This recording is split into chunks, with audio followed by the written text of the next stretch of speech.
welcome in. Now, this is not going to be a surface level reading. This is about identity, about the role you've been playing that was never truly yours to carry. Whether it's the overachiever, the peacekeeper, the strong one, or the good one, these roles might have kept you safe once, but they're not who you really are. Today, we are going to gently hold up a mirror to yourself and ask what part of you has been performing safety and what part of you is ready to be real again. No shame, no judgment, just space to remember. So the cards that you saw when you clicked on this video are the significator cards for each pile, with this card being pile number 1, card for pile number 2, and card for pile number 3. So if you would like to take a moment to pause, breathe, and really tune in to which card is pulling in your energy right now, please do that. Otherwise, whenever you're ready, I will meet you in your chosen pile, beautiful soul. I'll meet you there. Hello, hello, hello, my beautiful, beautiful pile number 1s. And if this is the beautiful archetypal card that allowed you to select your pile, the trickster card with the light attributes being transcending convention, stuffiness, and predictable behavior, and shadow attributes being manipulating others through duplicity, then you already know, my beautiful pile number 1, that this reading is 100% meant for you in regards to helping you understand and find out the mask that maybe you've been wearing that isn't actually who you are. It's not aligned with who you are. It has nothing to do with the real you, the true essence of your soul. And perhaps this is a role, a mask that got developed in time. And we are going to unpack all of that together. So with this entire reading, the way that we're going to be doing this is we're going to obviously be taking a look at the exact role specifically that you might be playing right now or have been wearing or portraying or performing that doesn't serve you anymore. It never really was who you are. Then we're going to be finding out the why. So how it developed and what led it to becoming something you've been identifying with. And then we're going to be looking at the more important things, like what this role is costing you in your life, whether it has to do with love, whether it has to do with self-development or something maybe you've been trying to manifest. We're going to find that all out and obviously see who you truly are beneath the role. And then maybe if we have time, depending on how many cards I guess we get out, we are obviously going to take a look to see the steps you can take this week after you listen to this reading moving forward to start shedding and releasing this mask and this role. All right, so to take a look at the significator card first, we're going to be reading in the archetype card booklet, the trickster page, just to get some more insight on this archetypal energy first before we start looking at the rest of the cards here for you guys. So let me just flip to the trickster. There we go. And let us take a look together. Plays dubious jokes or tricks, makes fun or is made fun of. Can be either a deceiver who tricks others out of something they're entitled to, or a helper or messenger from the divine. Two very extremely different things. Can be a great ally in presenting alternatives to the straight and narrow path to people and institutions who seek to hem you in through peer pressure and conformism. Shadow trickster takes pleasure in misleading and upsetting others. Look for a lifetime pattern either of creating havoc or of liberating by transcending convention, stuffiness, and predictable behavior. All right. So there is obviously a role here, pile number 1, that has a lot to do with deception, and it might not even have to be deception towards others or onto others, but deceptions onto oneself.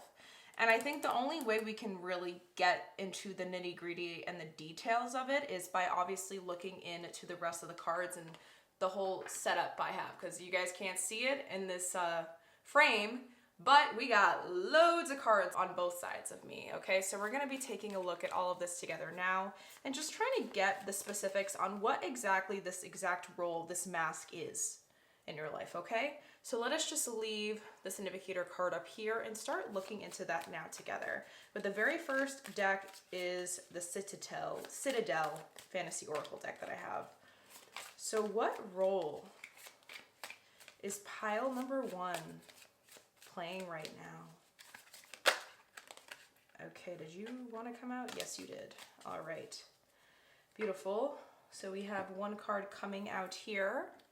And before I flip this over, I was going to be flipping to a page to see what natal chart placement wants to come through. We're going to be writing down the natal chart placement on one of my little paper slips that I cut up here.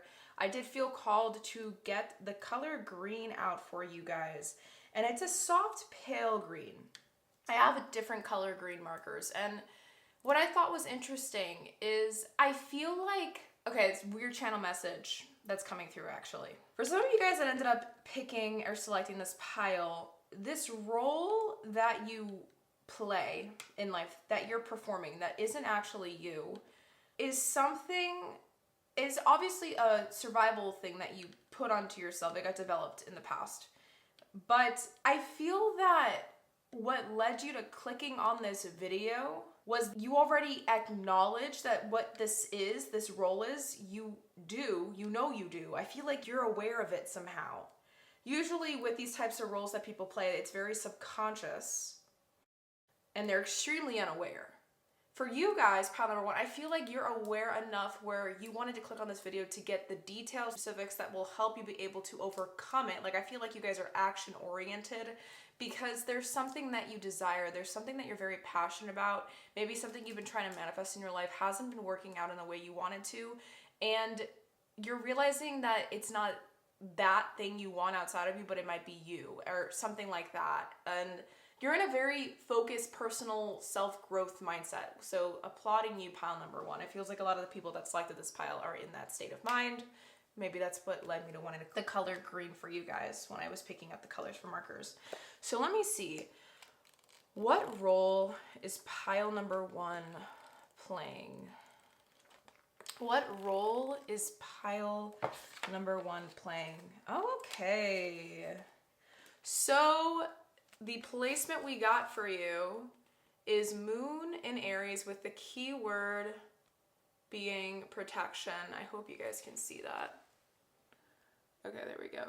Moon in Aries with the keyword being protection. In the first house, Moon is security. Aries is about self-will. And then we have the suit of security because it's about the moon. I'm just reading the keywords for the imagery here. A gentle mother dotes on her children.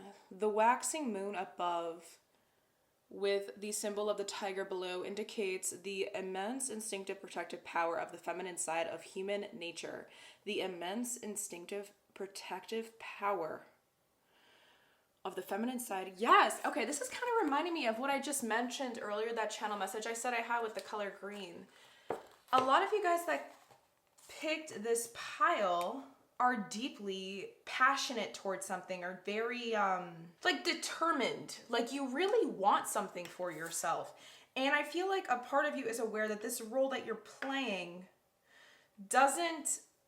it's not serving the thing that you desire.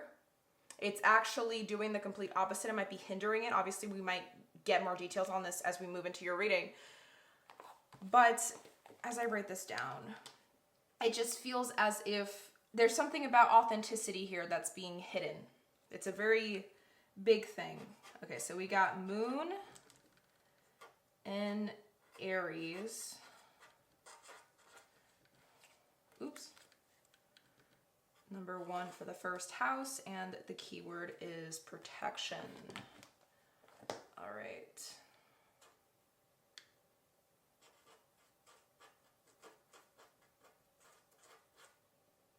Moon in Aries, first house, keyword is protection.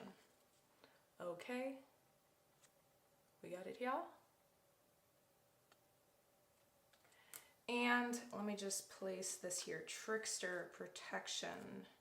Well, yeah, if you're in this trickster archetype, pile number one, it's obviously because you're trying to protect yourself. That's already self-explanatory here. Let me reveal the final card that we have here to see the role that you are playing. So we have, whoa, this is intense. Okay. We have the Vengeance card. Overcoming slights, a choice. Okay. You guys are not stuck in this role, pile number one. You guys are trying to get out of it currently. This is what keeps coming through. You're frustrated though because you want it to be over with. I feel like there's an energetic sense of impatience here that's very, very strong right now.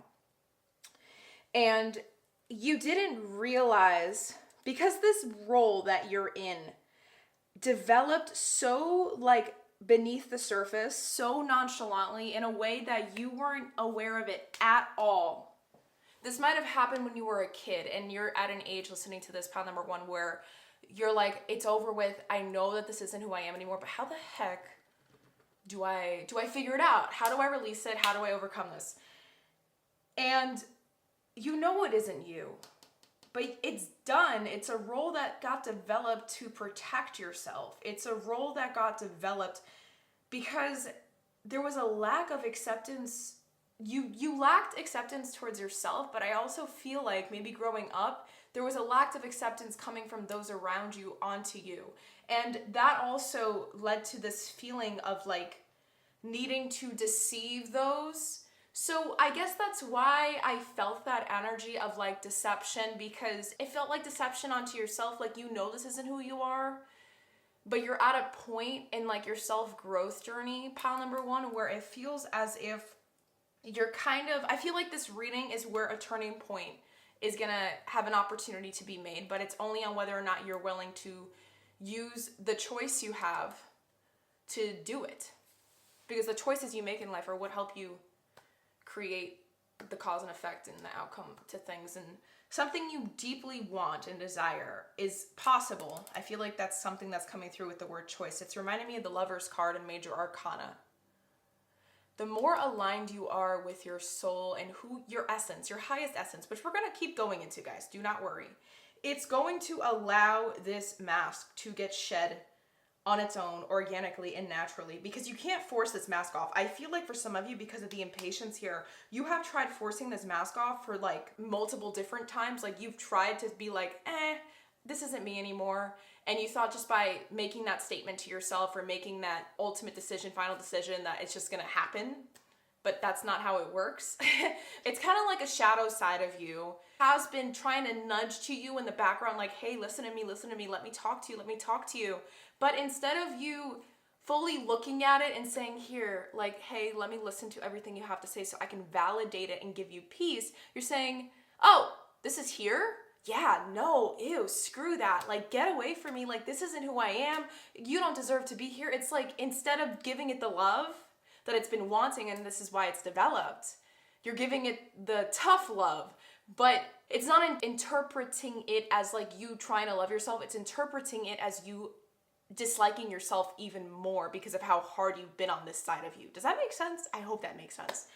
Now, let us take a look and see why this role has developed, because I feel like that's something we're all dying to know, and we're going to take out your beautiful Heaven and Earth tarot deck to figure that out together. For some reason, I just got a random desire, a random nudge from Source to want to accept reversals for you guys.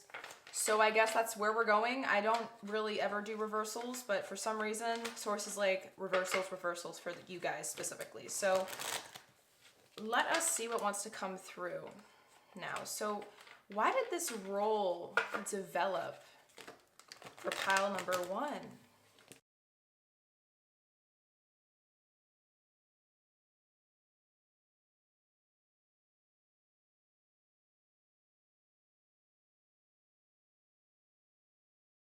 Okay, no idea how many cards I got. But the back of the deck we have for you is the Fool card. You are very innocent. Yeah, like, and this reminds me of the first house and the energy of Aries, because Aries in the zodiac, they're like the child of all the zodiac signs. They're kind of impulsive, they're kind of reckless, they don't really think before they do, but it's because they're so organically and rawly led by their heart. It's hard for them to use the logic too. Does that make sense? And that's why I love them. They're little bundles of joy, and the fire that they have is so pure because of that innocent like nature to them. Like they really, when they're doing an act that looks like they weren't thinking, listen to it, acknowledge it. They probably really weren't thinking that through.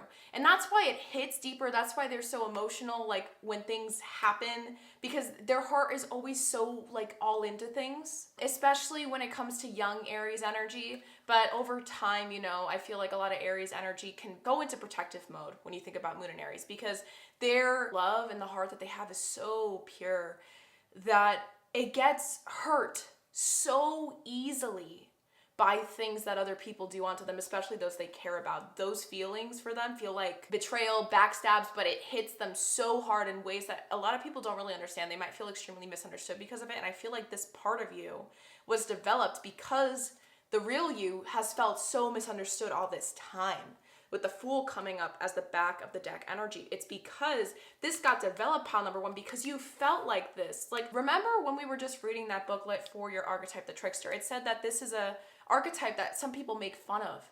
Perhaps you were teased a lot growing up, or just this feeling of judgment. You're so hard on yourself now because of how hard people were on you growing up, or that there was like maybe little things you like to do, or little habits, or little quirks that just made you you, pile number one, that people judged right off the bat, and that broke you because you genuinely didn't understand why people thought it was weird. You know what I mean? But at the end of the day, like, everyone is weird. Like, we all have our little quirks.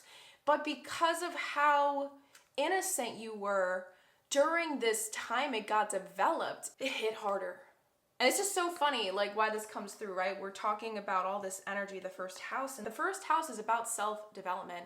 But if you also think about it in this light, not only is it about self-development or who you are or how you identify as, but it's about your ascending sign. And your ascendant sign, your rising sign, is like kind of how people see you on the outside. So how you portray yourself. So it's interesting how you portray yourself. The first house, the key word here is protection, because you protect your true self from getting hurt. You might have a really tough or strong fear of rejection that's kind of ruled over your life and made it hard for you to go after the things you really want, especially when it comes to your heart's deepest desires. And I feel like one of your heart's deepest desires, pile number one, is to feel seen fully and authentically exactly for who you are and to not be shunned for it.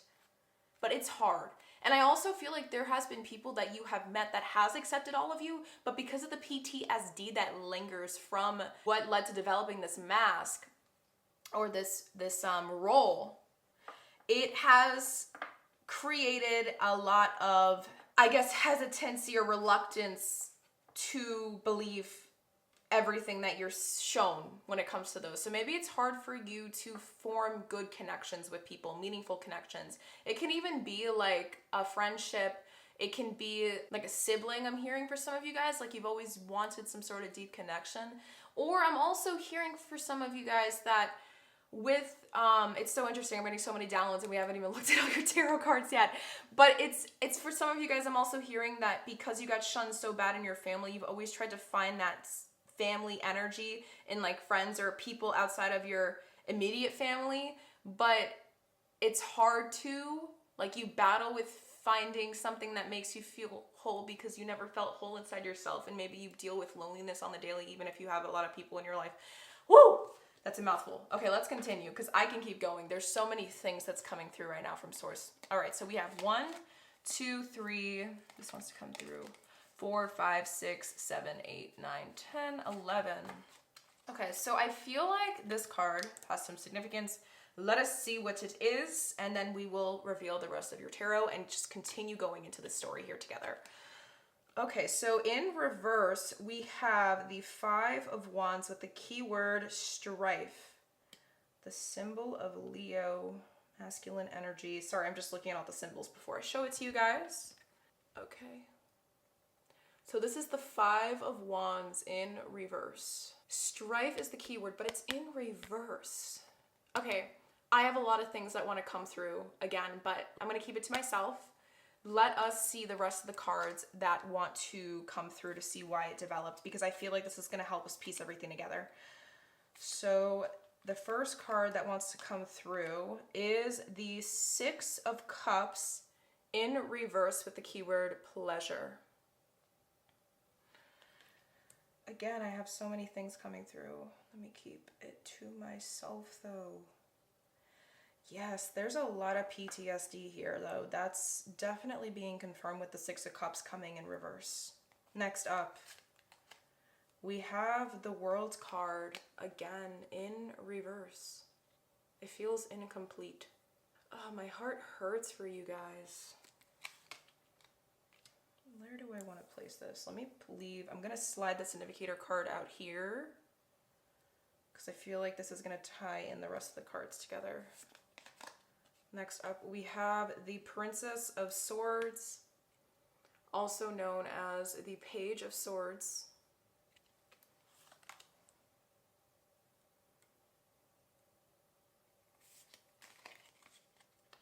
The Four of Swords, rest from strife. Oh, interesting. There's the word strife comes out twice, but this one is upright. Rest from strife.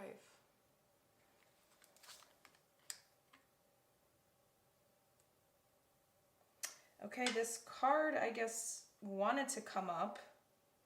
It was upright, so not upright, it flipped. So we have King of Swords in reverse here.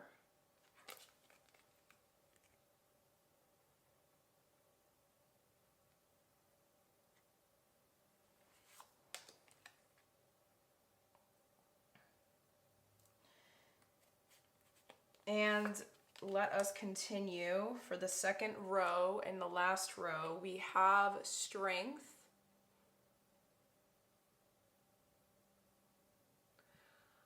I'm hearing the Wounded Warrior. That's coming through, ringing in my head.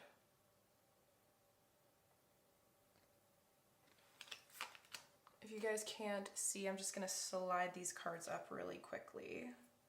Continuing forward, we have the Empress coming upright.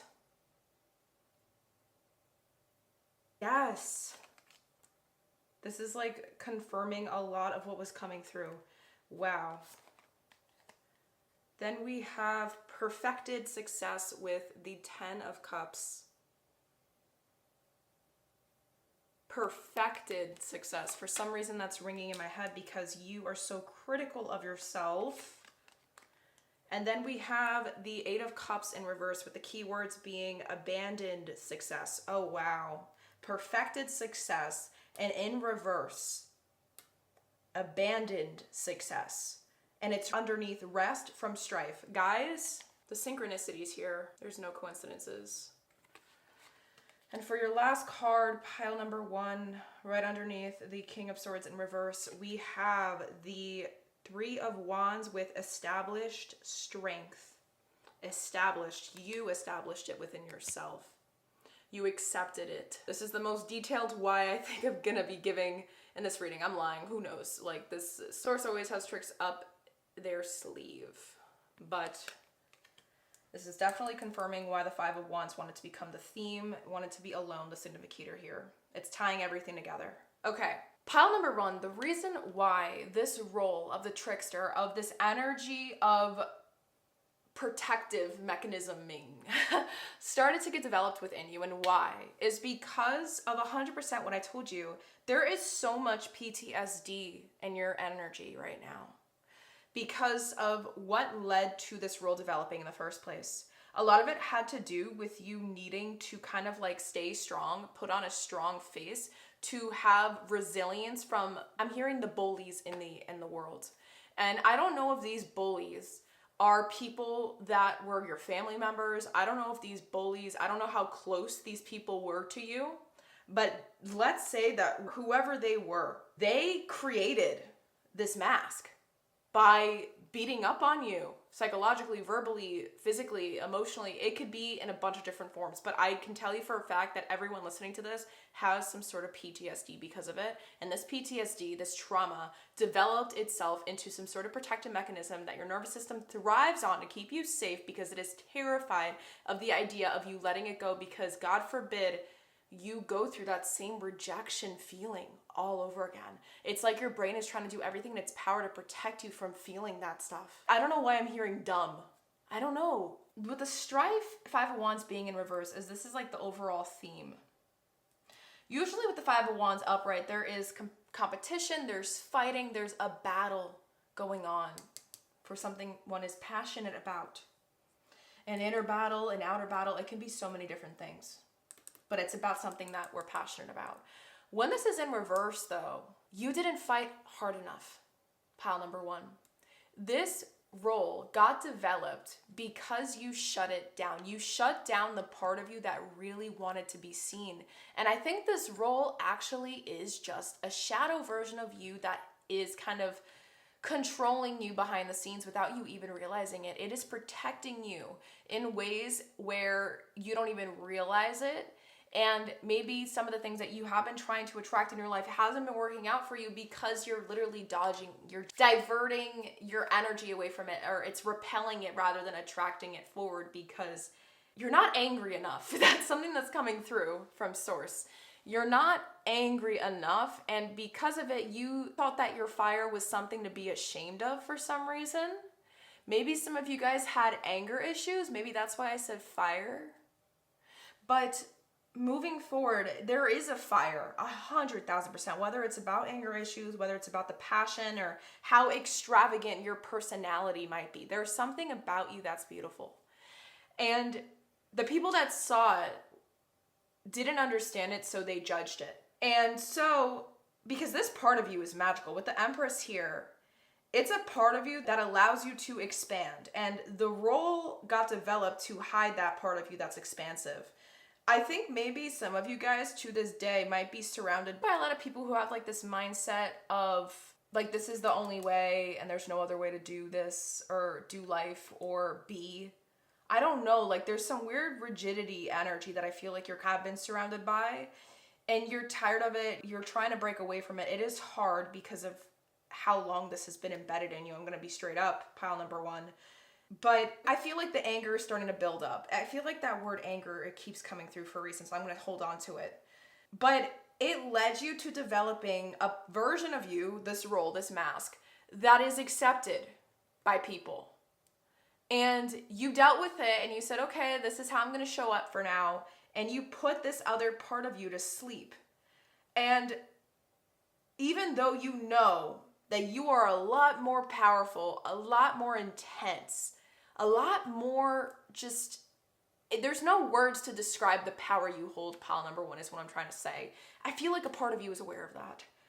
You still look forward, waiting for the day where you'll get to show that side of you again. But the Fool energy here, I think, is showing up as well because that day feels like it's never come, and you're starting to realize that it's not going to come unless you show it now, and then the bright people will come. That will come once you show it, but it needs to be shown first. This mask needs to be released first in order for you to make space in your energetic field for those things to come into your life. I hope this is making sense. This was a mouthful, but this is the most specific why for this role and why it got developed here. So let us see now what this role, because you've been wearing it, has been costing you, right? This is going to give us the specifics because I can't get over this energy of like you have been trying to manifest something. So let's see what the cards have to say. We're going to be pulling from my Essential Oils Oracle deck, my Archetypal Oracle deck, and then my Yin Yang Oracle along with my Magical Spell Card Oracle. So we're going to see all the things that you've been losing. You haven't been able to claim for as yours because of this role, all right? And that's also going to help us understand who you really are beneath it, because I feel like you're extremely powerful. All right, and you know it. I can't get over it. There's this feeling of knowingness within you. I don't know, like, does the world feel too small for you, if that makes sense? Or where you're at in life, where you live, where you inhabit. It's it feels too small for you and you need more. I just feel like there's a deep desire, there's a hunger here in this pile. So what is this role, or what has this role been costing pile number 1? All right. I feel called to use the back of the deck here. I wasn't planning on it for the oracles, but let us see. It says topical for the keyword being harmony. The trigger statement, I am boiling over. True statement, I allow myself to feel anger boiling up.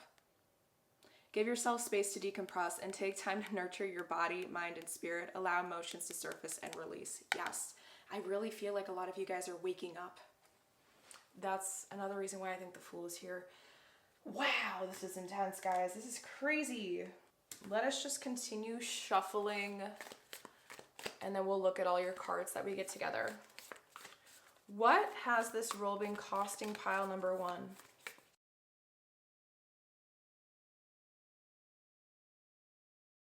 Okay. Ooh, the Orphan shot out. Sorry, I'm just fixing your cards. What has this role been costing pile number 1? Okay, I feel 2. Back of the deck wants to come through here. We have forming structure and solid foundation. Yes. This makes so much sense. You're not true to you, so there's no foundation to build upon. There's no structure for your desire to want to grow and expand. There's no seeds planted yet in the real you, but you're trying. I know you're trying. I feel like some of you just really genuinely don't know where to start. Okay, and then the last deck we have here, and then we'll look into all of it together. What has this role been costing pile number 1?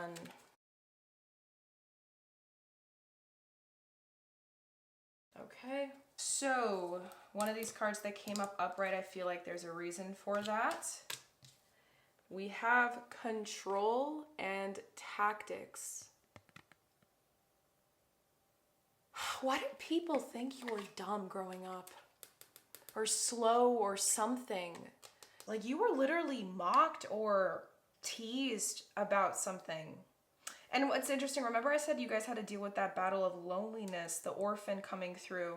The number 5. It's about change, and that's also about change. When I think of change, I think of shape-shifting. That's also trickster energy, manipulating others through duplicity. Control tactics, this is for war. It's cost you feeling whole in yourself. This role has cost you your authenticity. It has cost you to surrender your truth because you're so afraid of what everyone's going to say about your real truth of who you are. It's cost you a lack of control. Like, this is the one thing in life. The one thing in life that we can control is who we want to become, right? No one can make that decision except us. But because of the trauma that hasn't been fully healed, there's still a lot, I think, to unravel with this past stuff. And because of it, you think that this mask or this role has control over you, when in reality, you're the person that developed it in the first place, and it's the other way around. And instead of fighting for your freedom back, it made you think you're not strong enough or powerful enough, but I feel like you're trying. There's this feeling of you're trying. It keeps coming through. Let's see the rest of the cards. We have, for the other essential oil card, we have the keyword being good fortune, the essential oil being wild orange. Trigger statement, there is not enough. True statement, I attract abundance. Yes. It's costing you this feeling of lack, this victim mindset, thinking that you're not in control when in reality you've always been, and you can get the thing you want. I feel like there's something that you've been trying to attract. Feel the joy you would have once you have reached your goals here and now. You will achieve your dreams fastest that way. Because you are capable of embodying the real you. Pile number 1 is the you that can actually go out and get the thing you've been trying to seek that feels abundant right now. Whatever abundance means to you, you can get that. But right now, this role is costing you to think that you can't. You don't believe in yourself enough. Pile number 1. And That makes so much sense now with the moon being about security. It's our inner world, and Aries is the most fiery, impulsive, explosive, ride or die type of energy there is. But it's protected. It's trying to be protected. You're terrified of making the wrong move because of this fear of rejection, because of this PTSD. And you need to unravel these things though. Like I keep hearing like there's something that you haven't fully healed or made peace with or dealt with fully yet that you're trying not to look at, and you're trying to do things the quicker way, the easier way, but the easier way doesn't exist. You've tried it. You now know it's not there. That's not how this stuff works. I realized this was cut off my bad. And the more that you avoid it, the more you're gonna feel like you're pushing the very things you want away, and the more unstable your life is gonna feel. And this is what this role has been costing you. Next up, I knew it. Okay, we have true love come to me. True love shall come to me, as I do will, so mote it be. I knew there was something about love. There was something about people. You just want to feel loved. You want to be accepted. And this is what this role has been costing you. Pile number 1. And lastly, we have autumn and harvest.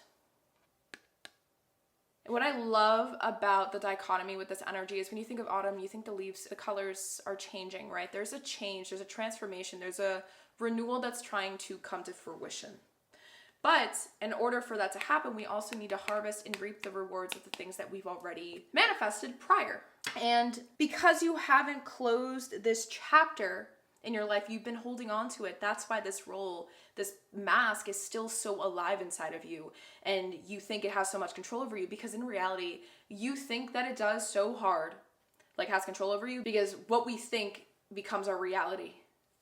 Your inner world is creating the outer world for you, what you see around you that reflects what is going on in your inner world. And that's why you feel like you're not getting everything you want. Oh, and what's so funny, right? I said renewal. And renewal's right under here. I think there's a reason for that. It's because you're supposed to go through a time of renewal. But that time of renewal can't happen unless you turn the 5 of Wands upright and you embody the strife. You embody the fire. And let yourself go a little bit crazy right now, because I know that there's a lot of feelings that want to come through. But if you just let everything seem like it's surface level, like, hey, it wasn't that big of a deal, like it's whatever. These types of things happen to everyone. And my trauma's no bigger than another person's trauma. Like I feel like you do a lot of self-comparison, and that's another reason why like it's so hard for you to accept the fact that this traumatized you. And it doesn't mean that you're weak, pile number 1. Like everyone goes through this stuff, and the people that make it seem so nonchalant are the very people that stay stuck in that trauma for the rest of their lives.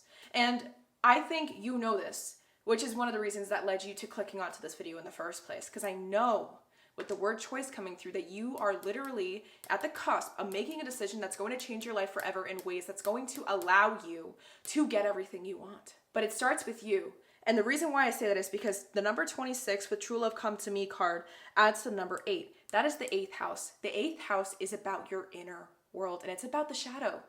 It's about the deep healing that the shadow needs to go through to come into the light again. You must befriend yourself first before you expect others to befriend you. Because the you that you need to befriend is the you that you have shunned all this time and kept locked away in the back of your mind to wear this mask. Does that make sense? You've been deceiving yourself just as much as you've been deceiving others. And that makes so much sense now why the trickster wanted to come out. Because who you really are, let us see. Who is, I really want to know.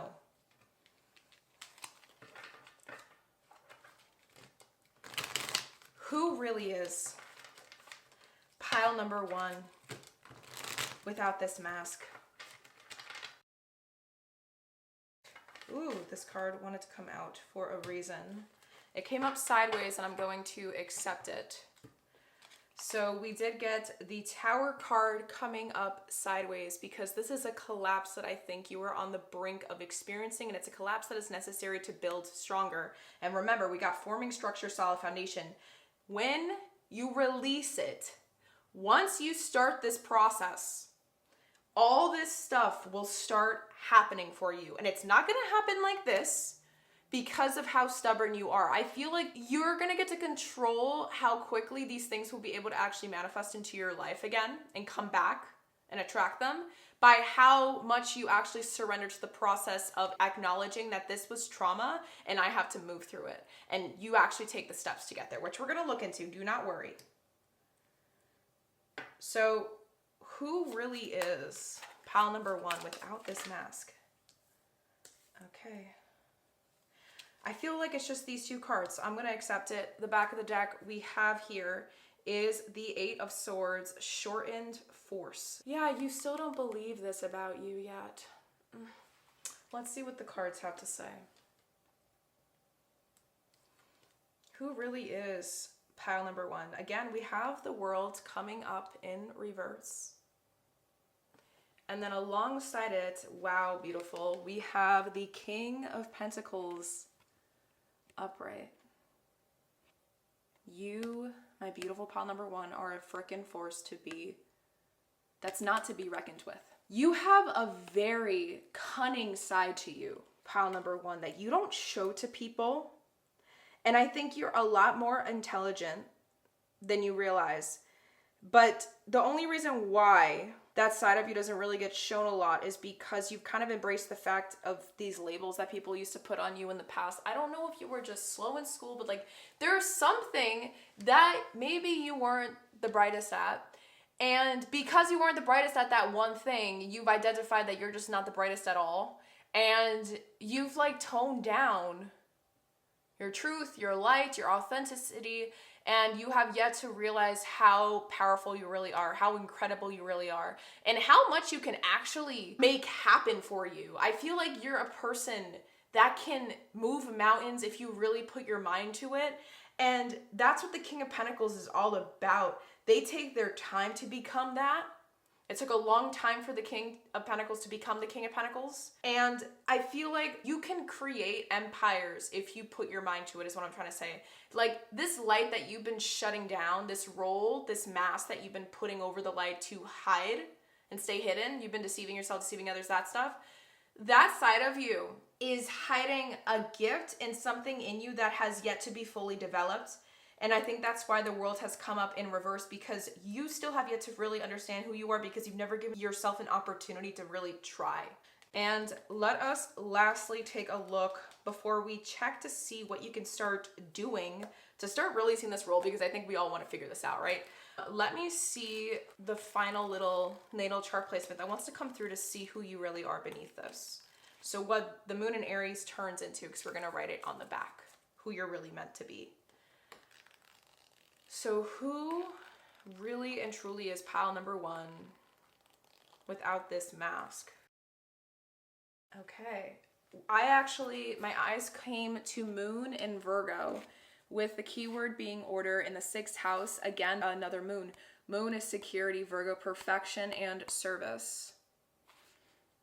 Okay, let's read the little depiction information.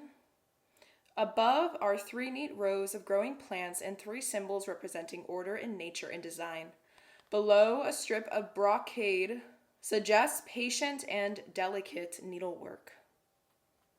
This is something that has to do with passion. This is something that takes persistence, which I think you have yet to realize that you really have because of the fire you have. Like, you're so passionate, pile number 1, and who you really are, you don't even realize the potential you hold, because there's so much unfulfilled potential that is waiting to be renewed inside of you, that's going to get to form inside of you once you embody the true you underneath all this crap.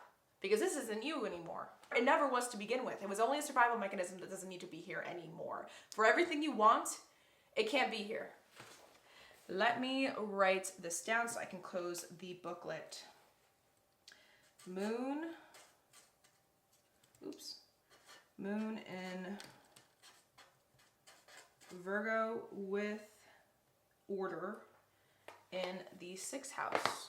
Critical, self-critical. I remember I was bringing up so many different qualities that Virgos actually possess. This makes sense now.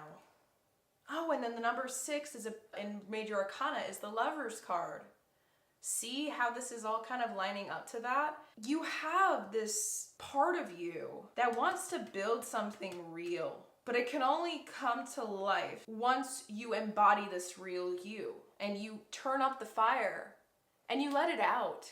There's something I think that I'm also hearing this weird channel message where I feel like some of you guys should try to write a letter to your past self. So like the version of you, the age that you were at, where this core trauma, the root of it is, where it comes from. I feel like writing a letter to yourself or like doing some inner child meditation of some kind, that's really going to help. I feel like there's something in you that needs that validation and you need to feel some sort of closure. Maybe writing a letter to the person that has hurt you enough to create this role, this mask, whether it was you doing it to yourself, so like dear past me or something, or dear 8-year-old me, I don't know. Like you gotta write a letter, you gotta write something and then burn it. I don't know, that's just for some of you, that's just something that came through, because it feels like there's a lot of like residual unspoken about stuff, like a volcano just waiting to erupt that really has a lot to say, or maybe even just therapy or doing like a video diary, recording yourself and just letting whatever wants to come through out and then deleting it or watching it for yourself. This is something that needs to be processed. I don't think all this stuff is going to come through all at once. This is something that's going to take its time. I need to make that very, very, very clear. Like I said, the King of Pentacles, one of the slowest, is the slowest king of tarot. You need to understand though, this king is the most powerful king out of all the kings in tarot, because it took him the longest to become it too. The things that take the longest to gain in life are also the things that are the most worth it in life to have. And this thing that's trying to build and reborn inside of you, it needs to finish its process to be born and birthed. And that's what's going to allow you to realize that you have a lot more control than you realize. When I think of order, I think of the term control, and Virgos are a little bit of control freaks in nature, but you just want to feel that again. Like you want to feel like you're going to get to make decisions for what you want to do the next day. And like, you don't have any pressure to do something else or these weird obligations or expectations put on you. I don't know. There's this weird feeling of like anxiety that you're always dealing with to perform or show up and be a certain way. And you want that released. You want to feel safe. All right, so let us lastly see, my beautiful pile number ones, exactly what you can start doing this week to start releasing this entire mask off of you. So we're gonna be taking a look to see the very step you can take moving forward to begin this process of releasing this role. So what is the first step pile number one must take to begin releasing this mask for good?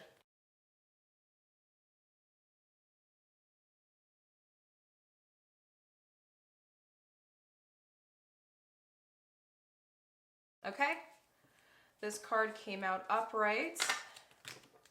And the back of the deck we have here is the Queen of Cups in reverse. This is calling you out big time, and I will get into it in a moment, but I'm just trying to show you the card. You feel like you're all over the place emotionally right now, pile number one. And the very first thing you gotta do is just give yourself permission to feel. You gotta give yourself permission to feel. There is a lack of harmony in your inner world right now that is holding you back tremendously. And there is an opportunity here for you to start doing this with the Ace of Pentacles coming up in reverse.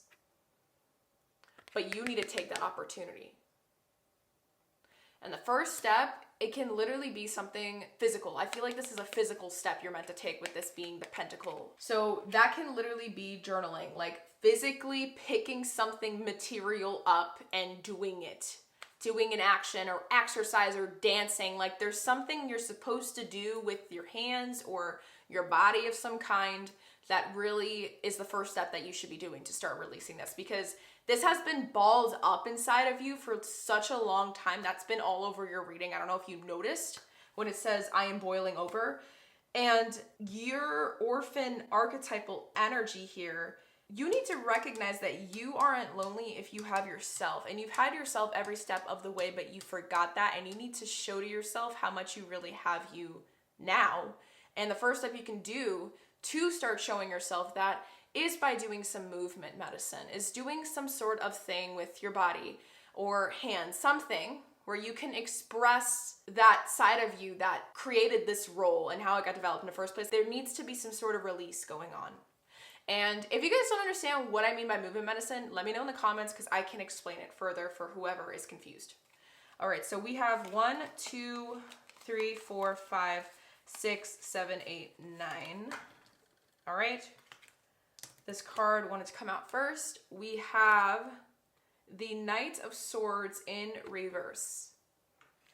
Okay, so I think this is a very specific message that wants to come through that I need to say. I feel like a lot of you guys feel extremely called to like scream at somebody or like blow up or do something that you know isn't the smartest decision to do. And it might actually create more turmoil in your life than good. You are being called to listen to that feeling. It's hard, but the first thing that needs to be done, this will be able to happen in time, but the first thing you gotta do is show to you that you can show up for you now without leaking that rage onto others or leaking that pain onto others. And it's gonna be unintentional when this happens, or maybe it has been happening. Maybe you've been pushing people away, snapping at people, saying things you don't mean. It's like you literally black out. It's sometimes like you just can't help it. You just keep going and hurting those around you. And I wanna let you know that I can completely relate to that. I used to have really bad anger issues in the past, and I would kind of be blind angry and just, try to get people on my level of pain. And that's unfair to people, right? 100% unfair. So the very first step to start releasing this role, instead of acting like it's not there and trying to go about your day to develop good connections or do something of this sort, you need to go inside yourself and let yourself feel and sit with the thing that's been balled up. What is the puppeteer that's been controlling your actions all this time? Because we both know that's not really the real you, pile number one. You just thought it's been.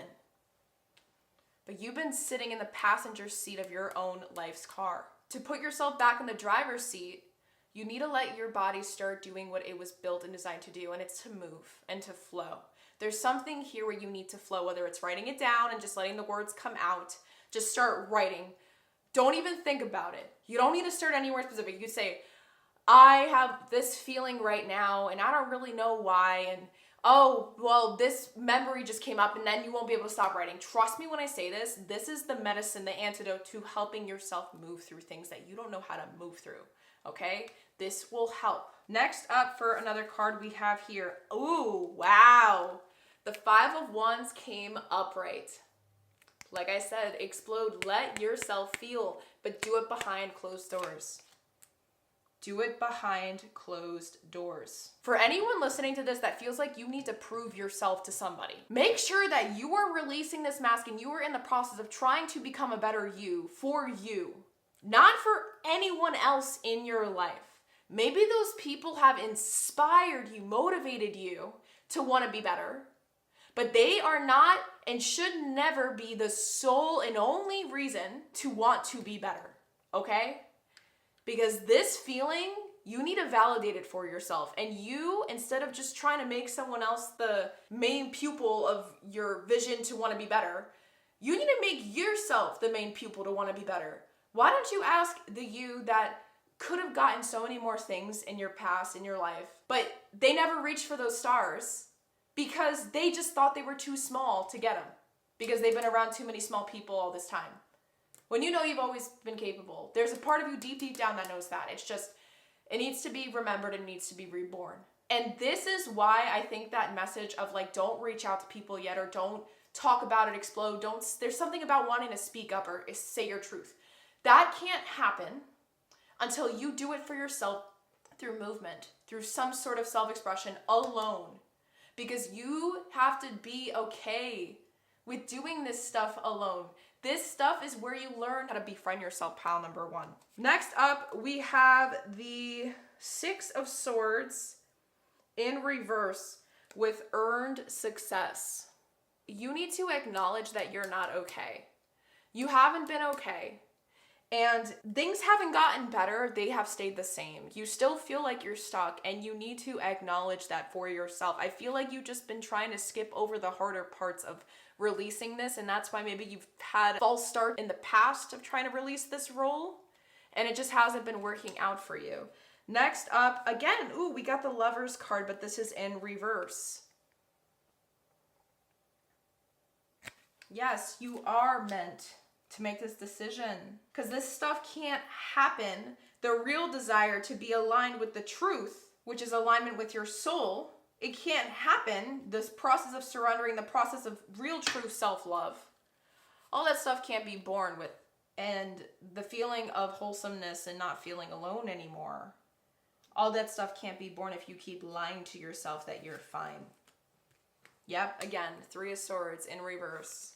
I bet you we're going to have a bunch of reversals. We have the Wheel of Fortune. Ooh, I like this.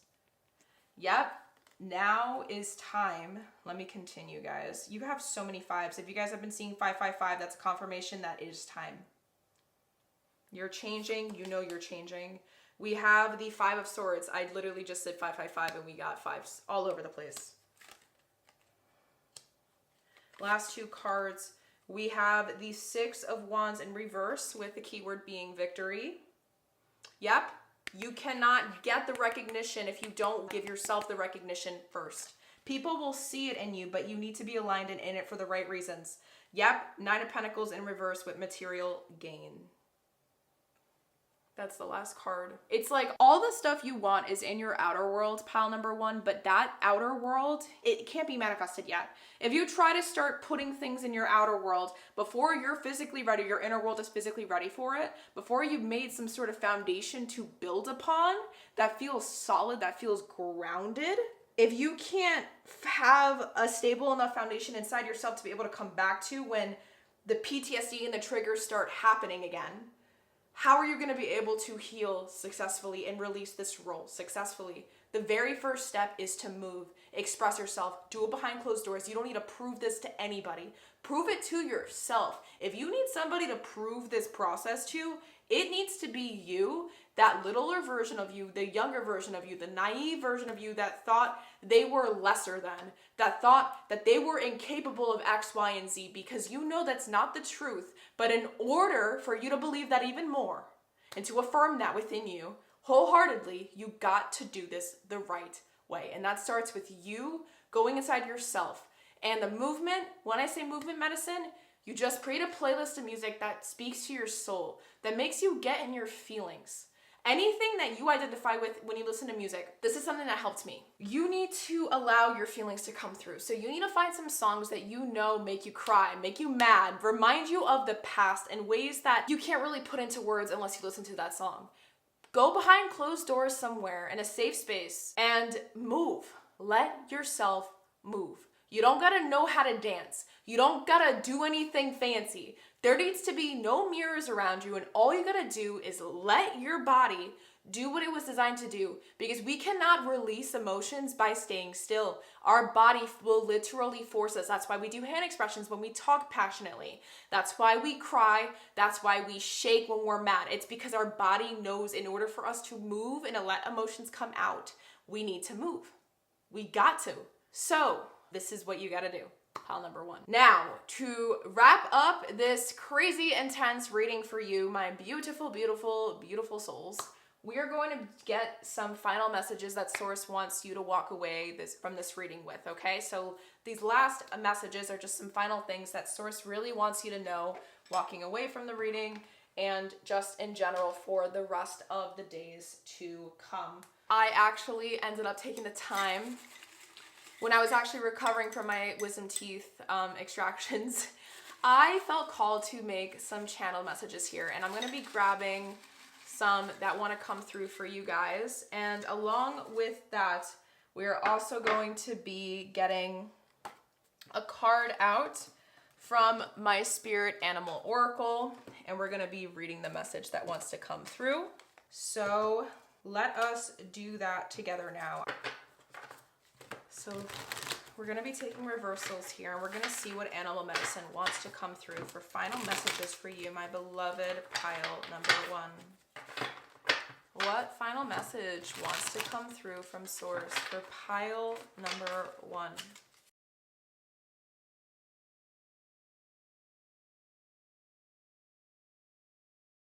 All right. Beautiful. And then for a Soul Truth Self-Awareness card, let's see the card that wants to come through for you. Final messages for pile number 1. What does their higher self want them to reflect on or just sit with moving forward after this reading is complete? What wants to come through? All right. So we have 2 cards that wanted to come through here. And then let us get some little things. So final messages for pile number 1. Okay, so we got 4 here. Beautiful. We have for you. Let's look at the little words first. You're not late. You're not lost. You're right on time.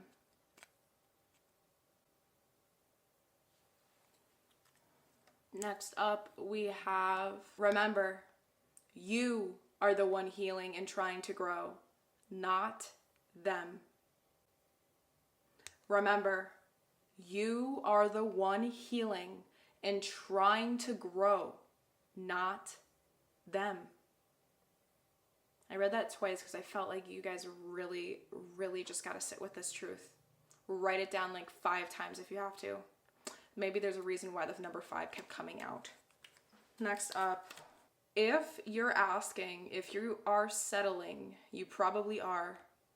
When it's right, you don't have to negotiate with yourself this much. You've been overstaying in some area that you're outgrowing, and you've been outgrowing slowly and silently in the background, and now it can't wait anymore. This part of you just wants to bloom, and it's time. Like, this is fated. This was all meant to happen. Okay, and for the last little flip of paper you guys got, what you are facing right now isn't just about the situation. It's about who you believe you have to be in order to be safe, loved, or chosen. Oh my God, guys, you guys saw how random it was when I reached for these papers. Guys, I put my entire heart and freaking soul into making these. And before we read the spirit animal that wanted to come through in the booklet to finish up your reading, we're going to read these soul truth self-awareness cards that wanted to come out. For the first one being, who can I serve today?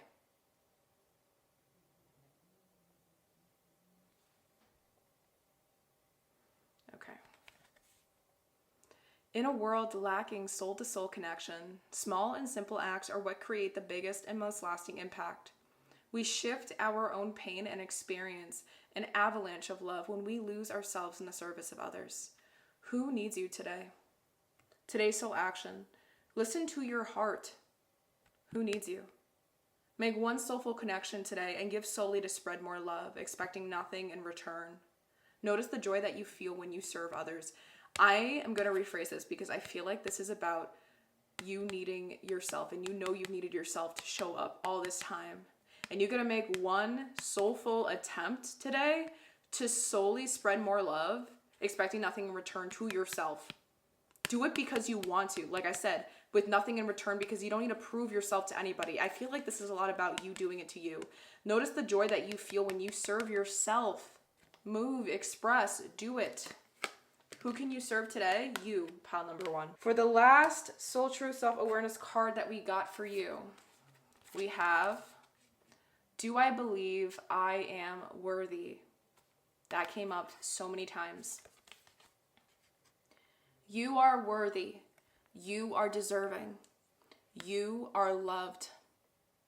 Start seeing the divine beauty within you and go out and claim the life you have dreamt up. Your crown has been bought and paid for. Put it on your head and wear it.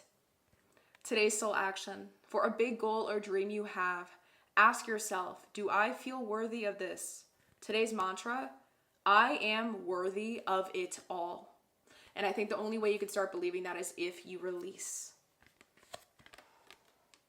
And lastly, my beautiful pile number 1s, to wrap up your reading, let us see the spirit animal that wanted to come up in reverse or upright today.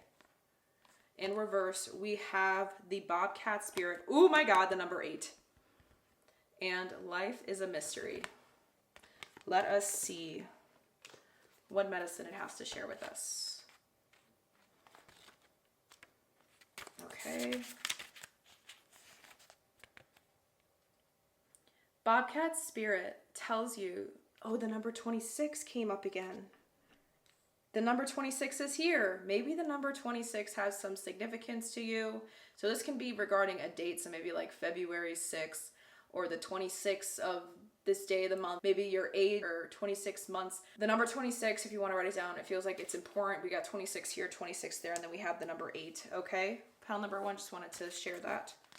Let's read. Bobcat's spirit tells you this is not a time to reveal your deepest, most cherished dreams and desires to others, but rather a time to be quiet and gentle with yourself as truths begin to emerge in your awareness. Exactly what I told you to avoid doing. Self-protection is called for. So be discerning, selective, and even secretive. Yes, I said do it behind closed doors, revealing no more than is necessary. People have a way of imposing their opinions on you, so pay attention to whom you surround yourself with at this time. Be watchful and check your own motives as well as those of others as you keep your secrets to yourself for now rather than expose them to those who may potentially misunderstand your intentions or may not be supportive. Let your logical mind take a rest as you start to perceive the energy of your environment. Bobcat Spirit wants you to be stealthy and wise and keep your own counsel. Let yourself be a mystery yet to be revealed. Yes, yes, yes, yes, you deserve this privacy because you haven't given it to yourself for so long. I don't even think ever. You never gave yourself an opportunity to make that type of space inside your inner world to be able to come back to. And that part of you needs to be private and honestly cherished just with your own eyes and soul and heart. Oh my God. Pile number 1. This reading was crazy. I can only imagine how many feelings you guys are carrying right now when you've gone through listening to this reading. So I want you to understand that if this reflection brought something to the surface, I really hope you don't rush to make it neat because it doesn't need to be right now. Let it be messy. Let it be uncomfortable because that's part of remembering who you are beneath the roles you've had to perform all this time. You're not here to earn love through survival. You are here to live from truth. And if you're looking for support in that remembering, my beautiful soul, I am offering free one-on-one soul clarity calls that you will find in the link in the description box if your heart feels pulled toward it. But remember, regardless of whether you go there or not, I need you to understand that this YouTube channel that I have created, it's more than just content. It is a healing space, a place to be witnessed, not judged. And you are always, always welcome here. So I'm sending you so much unconditional love and truth and breath. And hopefully I'll see you in my other pick a card readings to come. Bye for now. Hello, hello, hello, my beautiful, beautiful pile number 2s. If this is the archetypal card that helped you in selecting your pile for today, the Mother archetype, with the light attributes being nurturance, patience, unconditional love, joy in giving birth to life, and the shadow attributes being smothering or abandoning children, instilling guilt in children for becoming independent, then you already know that this is going to be a reading that is all about, well, 1, nothing to do with service level stuff, and mainly about the role that you've been playing in your life that isn't actually who you are. What mask have you been wearing for a good amount of time that maybe you thought was you, but we know it doesn't serve you anymore and it was just a survival mechanism. We're going to be diving into all of this today, and specifically we're going to be looking at the roles that you've been playing and performing as that you know isn't you. We're going to be diving into why it developed in the first place because we need to understand the root sources to it and what this role has been costing you in your life. Maybe it'll bring up specific things, maybe something you've been trying to manifest, and it's going to help us understand who you really are beneath it when the mask is off, what's meant to rise through this experience that you've been going through. So we're going to be diving into all of that today, and then if we have some extra time at the end, we're going to be seeing what steps you can start taking within this week after you finish listening to this reading on how you can start releasing this mask for good. And I'm very excited to dive into it all, but to begin, I wanted to actually read in the archetype card booklet about this mother archetype so we can get some more information together about this significator card that came up for you guys. There is some heavy, important messages that are coming through specifically for you guys, pile number 2. So I am curious to see what's going to happen and what this is all going to be about and what it'll unravel along the way. So let us take a look together to get some information or more further insight on this mother archetype. So it says life giver, source of nurture and nourishment, shows patience, devotion, caring and unconditional love. Mother Nature, also known as Gaia, is caretaker of the planet. Capacity to forgive her children and put them before herself is essential to the good mother. Shadow mother may manifest as devouring, abusive, abandoning, or working mother, which represent different aspects of this primal archetype. You don't need to be a biological mother, but must have a lifelong devotion to nurturing and protecting the environment or supporting any life form, including giving birth to books or ideas. Some men relate to being Mr. Mom, another variation of mother archetype. So we got a lot of words here, mainly. To get into more of the specifics here, I think this mother archetypal card is coming out. I do believe that the mother archetype has come out to give us some reference or information on this feeling of needing to, like, you feel like you're responsible for everything, or you're in a role where you're trying not to F up right now. Or there's a lot of, like, you put a lot of pressure on yourself. That's something that's coming through. But I also keep feeling like this mix of anxiety beneath the surface. Like, I have to do right, I have to do this, I have to, like, I keep hearing the phrase, I have to. I have to. I'm also hearing I need to, but I have to is the stronger one that's coming through in my head. So let us continue to unravel this and get some more insight on what role is coming through, because this is giving us a little bit of a baseline, but let us continue getting to more of the specifics here, because I know everyone's going through their own thing. To dive into this, let us get some more insight on this role that you've been playing, all right? And we're going to be doing just that by using my Citadel Oracle cards. And we're also going to be flipping to a page in the Oracle of the Radiant Sun booklet and writing down on one of these little pieces of paper I cut out the exact natal chart placement that wants to come up. That's going to give us some more insight and detail on this exact role that has been developed. All right. And actually, because I do intuitively select all the colors to write down the natal chart placement, for you guys, I actually felt called to use the color blue. So perhaps for you guys, maybe there's something about wanting to speak your mind. You feel like you're trapped. You feel like you're in a situation, or this role has put you in a position where you aren't, or you feel like trapped in some way. You feel like you're suffocating is what I'm picturing, like someone literally with their hand over your throat. I know that sounds kind of graphic, but that's how I'm picturing it. Like, I feel like it's hard for me to speak. The number 40, like 40 and then 04, so 40, 04, like 40 backwards. I looked up and it's right there, so maybe that's a number of significance to some of you guys, or just the number 4 in general. But it does feel like there is a lack of understanding in who you really are because of this role. And also with this throat chakra color coming through that wanted to be the color, I feel like there's a lack of being truthful to yourself. Like, you're having trouble staying true to yourself or your heart's desires because of this role. I'm very curious to see why it got developed or how. We're going to look into that, but let us get some more detail again, because I know for a fact, pile number 2, everyone, when it comes to these types of readings, I'm not here to just give you the cookie cutter crap. I'm here to give you everything that I can possibly gain, all the channel messages that Source wants to download through within me. I'm here to deliver it all to you. So let us stop with just the surface level talk and let's get deep into this. So what is this role that pile number 2 has been playing or portraying? Thank you, Source. So the Citadel card that wanted to come out for you guys is the Catalyst, with radical changes and taking control. Ooh, the term taking control feels very like it's emphasized. The Catalyst. I feel like this motherly archetype card is making more sense as we dive deeper into it. I'm gonna keep the thoughts to myself because I really want to see. And oh, I think these are bumblebees. Yes, I didn't even show you.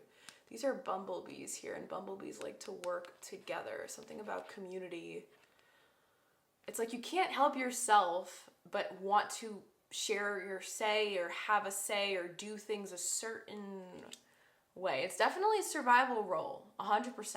But again, let us see the final little card or natal chart and we'll piece it all together for this role. And then we'll continue diving in with tarot to see why it develops. So what is this role that pile number 2 has been playing that isn't really who they are? Okay, so the placement that felt called to come through for you guys is Sun in Pisces in the 12th house with the keyword being vision. As the Sun is the suit of fortune, Pisces is about understanding, sympathy, and sacrifice. Mother's sacrifice, martyrdom, Sun in Pisces. I gotta think about that. Let's read the description for this imagery here in this card. At the edge of the sea is an image of the sun half below the water. It is unclear whether it is rising or setting. A lynx follows the gaze of the sun. Above, the single eye represents the inner eye of psychic vision. Okay, I think I'm understanding, and I can heavily relate to this role that you guys probably have been dealing with because I have lots to say. Let me just write down this placement really quick so we can put this booklet to the side. So we got Sun in Pisces with vision and the number 12 for 12th house.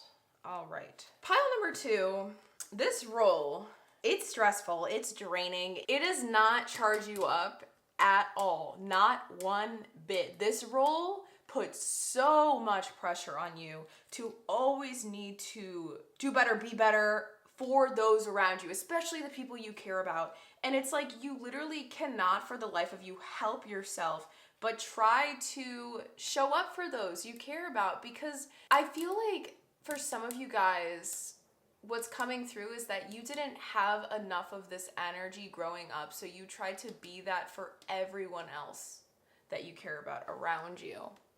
And another thing that's also coming through with this role, pile number 2, is I don't think that you're purposely thinking, oh, I know what's best for them, or I know better than X, Y, and Z person. It's not like this feeling of entitlement. There's no negative energy here with this role. Does that make sense?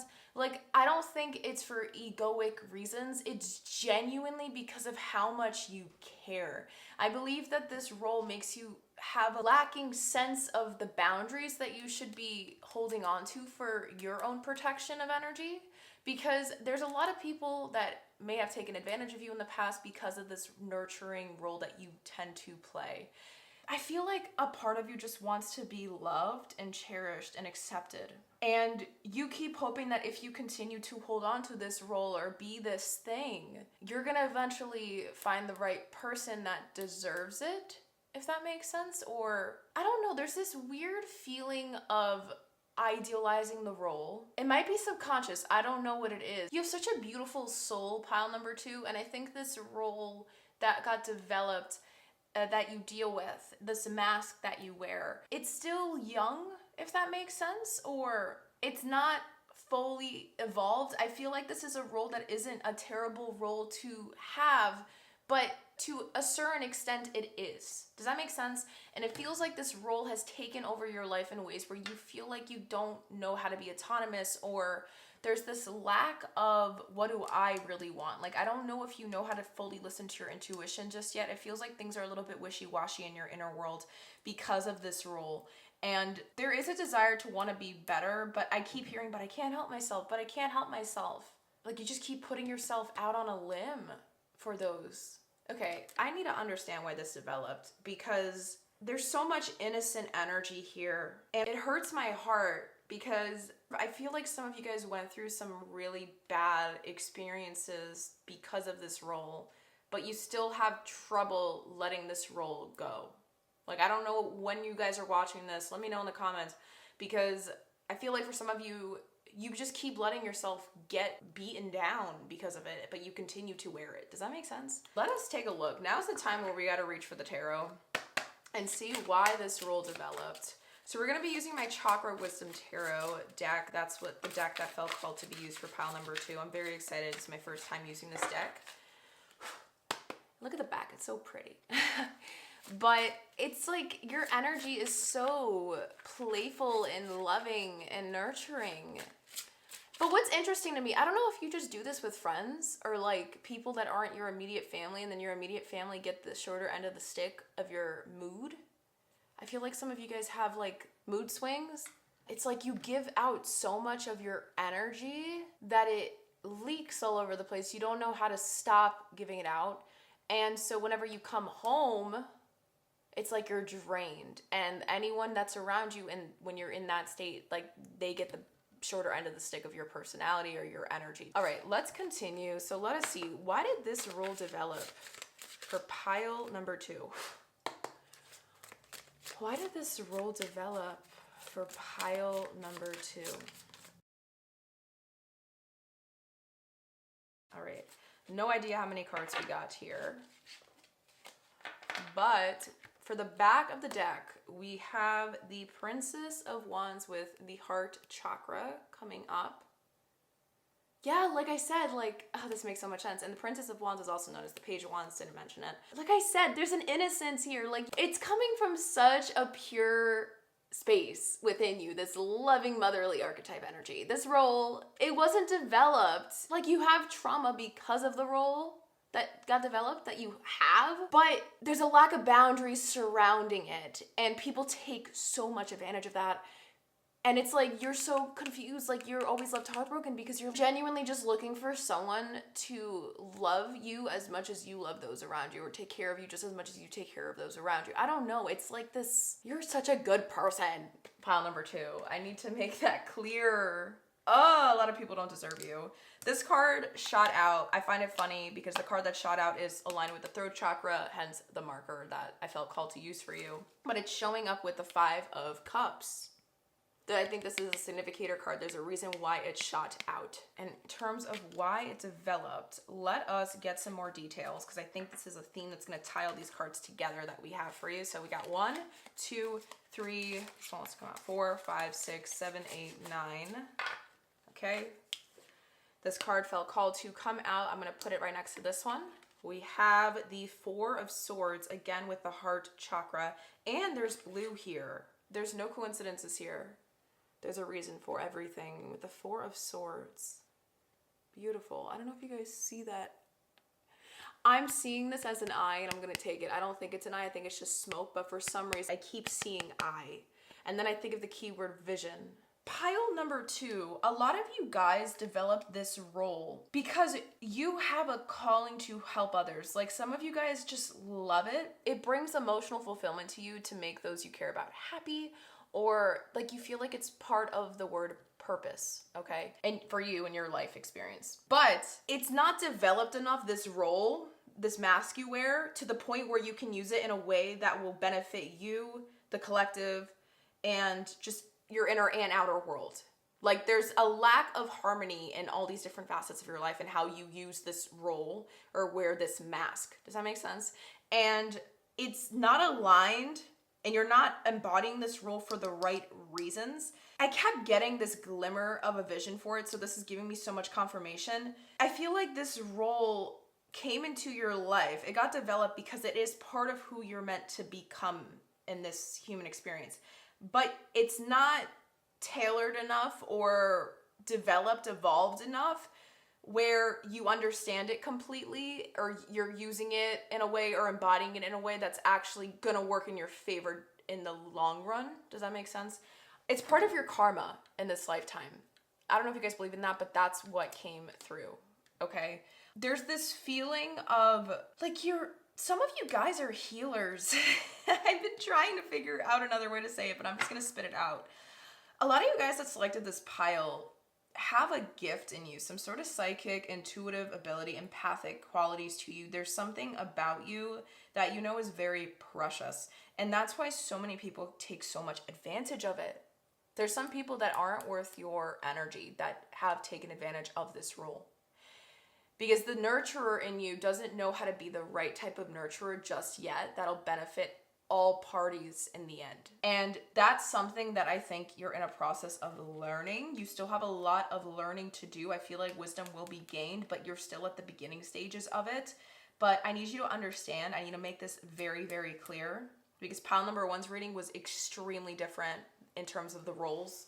And for you guys, it feels like this role is trying to evolve into something very beautiful that's going to benefit you. Because I feel like maybe some of you guys listening to this, you're at a point in life where you still don't really know, or maybe you're between jobs, or you're at a point in life where you still don't really understand how you want to do things or how you want to show up in the world. Maybe you're still in the self-discovery journey. It feels like for some of you guys listening to this, like there's something about along those lines going on. And I feel like you need to understand that this role has something to teach you. There's something important here that you're meant to extract from it, but not feel like you need to take on everyone's responsibilities and problems and make them yours to solve, because that isn't the right way to embody this archetype. Like there's something in here that's meant to shift how you show up. Okay, let's continue. So why this role, why this mask has developed. We have the Four of Pentacles coming up again with heart chakra energy. Again, these butterflies. We have these gold butterflies. And this is a wand card. See, these butterflies are here too. See, this is reminding me of like transformation, but in the purest of ways. Like it feels like, because these are gold butterflies all over, it feels as if this is, you're meant to shift your perspective on how you want to show up as this nurturer, because not everyone is entitled to have this energy yet. Like you're not responsible for everyone's stuff. You're not supposed to solve everyone's problems, because if you do that, you're taking their lessons away from them and you're holding them back from being able to learn these things on their own. It won't click until you let them grow up and figure it out themselves. And when I say grow up, doesn't matter what age they are. It just means like ascend, experience further. Okay, so I'm gonna leave this card here. Let's continue. Next up, we have the Queen of Swords. I believe this is the third eye chakra. You were just frustrated. Yeah, like you care so deeply. And then I'm looking at the dogs, and that's reminding me of the bees here, like a companionship. So maybe this is about like friends, people that you identify as like part of your family, your soul tribe, like people that have been there for you in certain areas or certain times of your life. You hold them close, and you can't help yourself but be this motherly archetype for them, no matter how exhausting it is on your part. Let's continue. We have the Princess of Swords, Page of Swords, showing up again. Heart chakra energy. I'm curious to see what chakra overdominates as we unravel the rest of your cards. Let us continue. Next up, we have the Hierophant. Again, with that eye. Vision. The Hierophant. Yes, again, this is confirming to me. Some of you guys are really meant to be some sort of healer or like a teacher, or like, I don't know, there's something that you're meant to pass down to humanity, or like you feel like there's some sort of mission. You're important. Everyone's important, but there's something here that I feel like sources keeps trying to tell me to tell you. We have the Empress that is lying underneath the Four of Pentacles. Again, heart chakra energy. And what's interesting, right? Normally the Empress is always depicted on her own, but look, there's a maiden. Motherly energy. This is crazy, guys. Okay, 3 more cards. Again, heart chakra, Wheel of Fortune.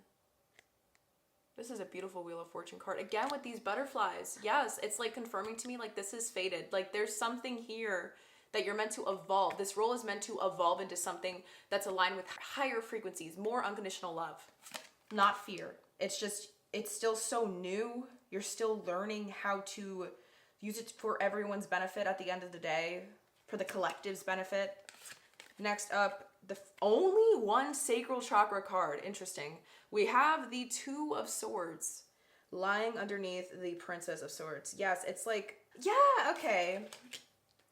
You knew it developed. I feel like you've been aware that you have a bad tendency of showing up with this motherly energy, but you never knew how to move forward with it. And so it never was able to continue developing. It feels like there's still something that's meant to be evolved within this mask or role. Because it's close to becoming it, but it needs more sovereignty in the mix, if that makes sense. More empowerment. The last card, we have a final heart chakra. Guys, you got 6 out of 10 cards are heart chakra cards. Okay. The 4 of Wands. Oh, yeah.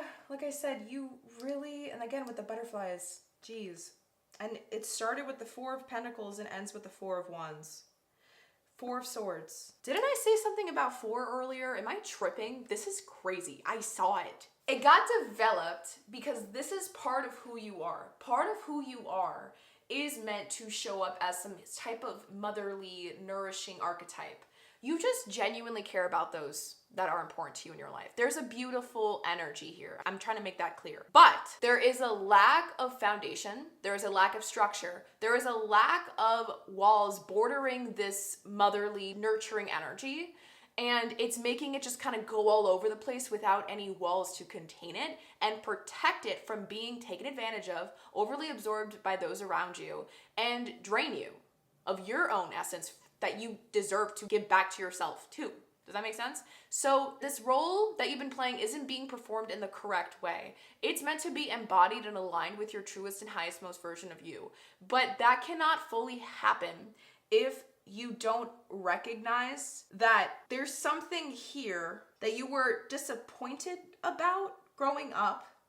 This is a shadow, and I'm saying that very confidently because I'm looking at the background here, and it's like reminding me of like, look at the shadows. Like it's in the abyss, like the cups are floating. And the 4 of Swords, again, there's like this abyss energy, like look at the fog. There's a shadow here that is afraid. It's weird. The mother archetype, this role, is being driven by some fear-based thought that got developed by some sort of core wound, core memories, something here. I don't know if you had a maternal figure present in your life, or maybe you didn't have enough emotional support growing up. It just feels like you're trying to be the thing that you didn't ever have enough of growing up for everyone else around you that you care about, because you know how important and essential and necessary that energy is for everyone else. And that's just your love language, like it's part of you. And that's why this role is so entangled in who you are, because it semi is, but it needs some refinement because there's a shadow here that's trying to call the shots using this role to hide behind. Does that make sense? And it's until you start to go deep inside yourself and be honest with yourself, because you're protecting it. There's something about like this need to protect those around you, and this is where the motherly energy comes to. But I feel like there's still some reflecting to do, pile number 2.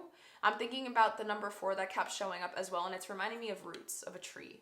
There needs to be some more uncovering of your roots, what led to this role developing on your own. It feels like there's something here that it's too deep of a wound. It's something that I don't even think YouTube's guidelines would allow me to uncover. This is something that like, it would need its own entire video just to dive into this, because every time I try to get some channel messages on it, I just feel like this weird heaviness in my brain. Like I literally feel like I'm starting to get a headache. It feels like there's a lot of heaviness surrounding this core, and I think most of you guys listening to this, maybe 99% of you probably, know exactly where it came from. I feel like I don't even need to bring it up. It feels like Source is saying, okay, just mention it. They will know what you're talking about, is what I'm hearing.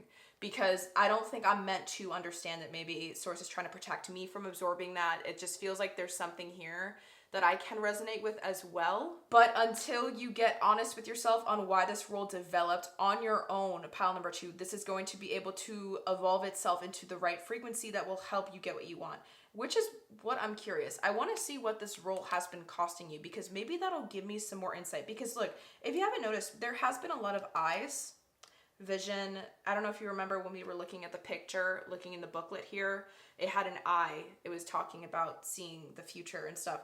I, and then I thought this was an I too. There's a reason for this all. And I don't think there is a coincidence that this Four of Swords came up as a theme next to the Five of Cups, because you're still grieving and the shadow needs validation. There's a wounded version of you that needs validation. It needs to be seen. It needs to be acknowledged by you. So then this motherly role can show up in the way that's actually aligned for your highest truth. An evolution in this lifetime, pile number 2. Okay, let us take a look though, because I want to see what has this role been costing you, getting into more specifics. So we're going to be using my magical spell cards, my yin yang oracle, and my essential oils oracle cards here. So what has this role been costing pile number 2? Okay. We got letting go showing up. And I feel like the back of the deck wants to be seen here. So we have authenticity with the number 10. Who I truly am is good indeed. I am authentic in thought, word, and deed. See, yes, like this is giving me more confirmation as it showing up as the back of the deck. You genuinely are this good-hearted person, pile number 2. That keeps coming through. It's just, you don't need to be this perfect person for everybody and solve everyone's problems to be loved and accepted and whole, to be cherished, to be honored, to be respected, to be accepted. It feels like there's a wound that your shadows, something in you needs to be validated and needs to be seen, and you need to start giving that to yourself, because this is costing you. It's costing you the ability to let go. It's costing you the ability to start focusing on you, because how much older do you need to get until you start focusing on you too? With letting go, the number 6, allow the wisdom to remain, but the sting I shall never feel again. But the sting I shall never feel again. Allow the wisdom to remain. There is something here that needs to be released that kept coming through. There's something here that you know what I'm talking about, pile number 2, that needs to be felt, seen, honored, and released. But in order for the releasing to happen, you gotta look at it. I know it's hard to. I feel like you're holding it very tightly, but with the butterflies coming through here, here, here, here, you are meant to be more than what you are now, and I feel like a part of you knows that. You have some sort of ability to kind of, I don't know if some of you guys daydream. It feels like you guys get fed things. I don't know how. It could be a specific process. It could be through regular dreams, daydreaming, random thoughts you get, and then you're like, whoa, this actually happens. There's this feeling here where you're kind of connected to the spiritual world and you don't even realize it. And it's still so soon with the Page of Wands that in order for it to continue to evolve, because this is definitely faded, you need to allow yourself to move through these processes, because it's costing you the ability to evolve. So we also are going to be shuffling with these cards as well. What has this role been costing pile number 2? Some of you guys are angry. It's like a silent rage, and that silent rage is what motivates you to continue to show up in the wrong ways in this energy, this role. What has this role been costing pile number 2? I feel like 3 cards want to come out. Okay. All right. So this card shot up on its own. We have until debt tear us apart, contracts, career, commitments, Saturn, karma. Didn't I say karma earlier? Whoa, trippy. Saturn is the planet of karma. This is crazy. There is a reason for this. Maybe some of you guys are on your Saturn return or edging it. It happens every, what, I think 26 is 27 years. Don't quote me on it. Somewhere between 25 to 27 years, I think. And maybe you guys are around that age, so you're finishing your cycle, and that's why I heard in my head when I spit it, how much older do you have to get? I don't know. That was just something I wanted to share. Synchronicities. All right, so for the 2 yin yang oracle cards that came out for you, in terms of what this has been costing you, we also have storm and unexpected, and this is reminding me of the radical changes, taking control, the catalyst. This is a catalyst, storm, unexpected. This is costing you the ability, yes, to continue to evolve, to allow the healthy collapse of the parts of this role that don't serve you go, so that you can rebuild and be reborn in the right ways, to allow this authenticity to shine through, and for you to be able to keep continuing to show up in the world to humanity in the way that this role is meant to shine. Does that make sense? Lastly, we have Pluto. Yes, I literally brought up transform so many times. I told you the butterflies. All these cards are confirming it, and it's intense. It's an intense transformation. That's probably why Source doesn't want me to even dive into that trauma here. Because this is something that, I just feel for you guys. Like, you made it your truth because of some action that someone else did, or something about your self-worth. I don't know what it is, pile number 2. It's just, I can energetically feel the heaviness here. Maybe some of you guys are about to go on a brink of a dark night of the soul. And I have a video on that if you guys do not know what that is. I highly recommend you guys check it out. Because honestly, I'm just going to say, like, it is worth... And contracts is also about karma. Commitments, career. I feel like there is something here where you've sacrificed something to show up in other ways for everyone else. And that's why other people that you care about also get the shorter end of the stick of when you show up a certain way mood-wise. And that can all change if you allow this process to start taking shape and effect. For the last deck of cards we have here for what this role has been costing you, let us take a look and see what's to come up. So what has this role been costing pile number 2? What has this role been costing pile number 2? Okay, we're going to take them. We got 2 cards that came out. For the 2 cards here, we have the essential oil of myrrh with the keyword being support. Trigger statement, I am not supported. True statement, I move forward with divine grace. I move forward, right? It said letting go here. Guys, come on, no coincidences. It says, take comfort and know that you are supported. Nurture your inner child and connect with the earth. Yes, shadow healing, inner child energy. I wanted to say inner child earlier, but I don't know what stopped me. I just felt like the shadows were crazy. So maybe this is an inner child. This is all I know for a fact. Whether it's a shadow or an inner child energy, it's wounded, pile number 2. And it needs you to show up for you right now and love it. Give it the love that it's been hungry for, because it's been trying to get it in as many different ways as possible through this role. That's why it's been leaked out excessively and exhausting for you and depleting your energy so that you can continue to move forward for you. I keep feeling like some of you guys listening to this are the type of people that say, I don't have time for X, Y, and Z. I can't do this. I can't do that. You always have time, okay? I'm calling y'all out because this role is what's creating this feeling of I can't do it yet. I don't have the time. Now it's not the time. I can't, like, there's this feeling of I have to keep doing this. I have to do that. I have to, like, does that make sense? You think you can't. You can. Maybe in support. That reminds me, like, with the bees here. And then earlier, I think it was what, dogs that I saw? There's a community. There's something about people. It's costing you that. Last essential oil card we have here for you is Wild Orange, keyword being good fortune. Trigger statement, there is not enough. True statement, I attract abundance. Feel the joy you would have once you have reached your goals here and now.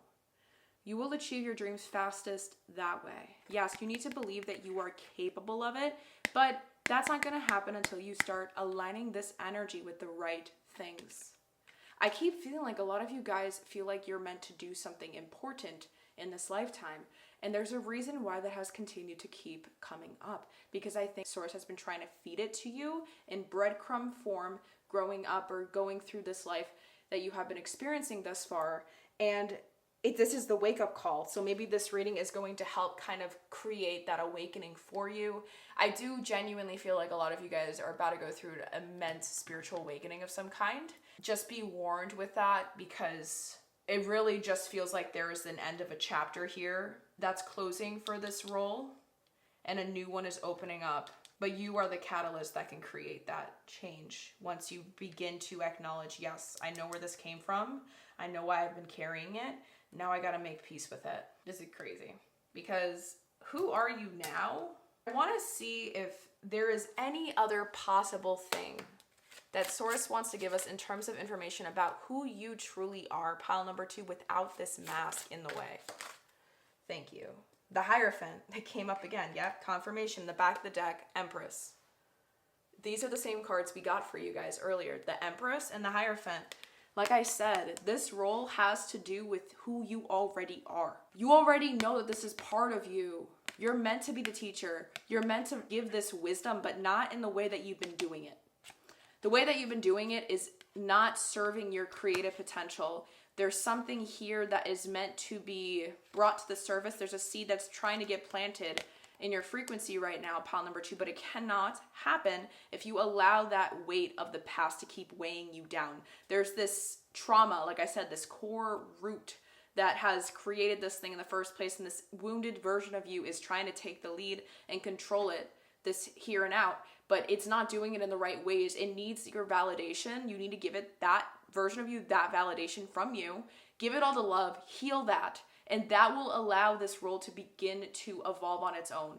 But let's get into more specifics to finish up this whole reading for you. I want to know what you're meant to do after you finish this reading, after you stop listening to this. What is the first step, the true first step that you are meant to take in order to start releasing this role?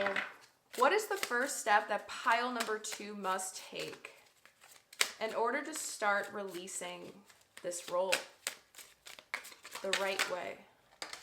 Okay. The Empress came out again. I'm going to keep it here. This is crazy. The Empress has come out 3 times for you, and the number 3 is here. So I think 333 wants to come through. You are meant to take action. There's something about taking action. Let us see the action that wants to be taken, though. So what must pile number 2 start doing this week to start changing, transforming, or releasing this mask? Again, back of the deck, we have the 3 of Swords. Yep, start the healing, love. You've got to start this healing. So we have 3 of Swords coming up with the solar plexus. Yes, okay, this makes so much sense. I just realized that. This is the first solar plexus card we've received for you so far. Who knows if there's going to be a bunch of solar plexus energy coming up here with the yellow. Action. This confirms it. Take action to heal. Solar plexus is all about where our inner fire is, okay? There needs to be action taken. The more you keep repressing it, because that's what you've been doing, you've been trying to contain something inside of you for a very long time, pile number 2, that's what's making this role keep leaking. It's leaking because it wants to be bigger than what you've been making it. And I just got confirmation with 3, another 3 is the back of the deck. 3, 3, 3. You are meant to take freaking action this week. Let's get into more specifics now. We have what? 1, 2, 3, 4, 5, 6, 7. All right. Another significator. We have Justice. Yes, again, about that energy of karma. And what is this card? I think this is the throat chakra. Be honest with yourself. Tell yourself the truth. Again, this mix of heart and throat chakra energy. Wow. Okay. I just love how everything is aligning for you guys. So for the first card, for the thing you should be focusing on this week to begin this process, is the Knight of Swords, throat chakra. Fastest moving knight in tarot. Let us continue to reveal, and then we'll dive into it all together. The 2 of Pentacles with sacral chakra energy. And this kind of reminds me of the 2 of Wands because of that ship sailing. And they're not even holding them. Normally the 2 of Pentacles is about juggling. Maybe you're meant to let it go and align with the thing that's meant for you. Oh my God, this card has so much depth. Oh my God, I love it. Continuing. We have the 3 of Wands. Again, by that shore. See? Look. The shore, and then the shore is here. There's a voyaging that's meant to take place, pile number 2. Next up, the Queen of Swords. Yes. You gotta be cutthroat and brutally honest with yourself. Okay, I'm going to switch up this setup really quick because I feel like Source really wants me to do the reading layout a certain way, and I need you guys to be able to see all the cards for this to click.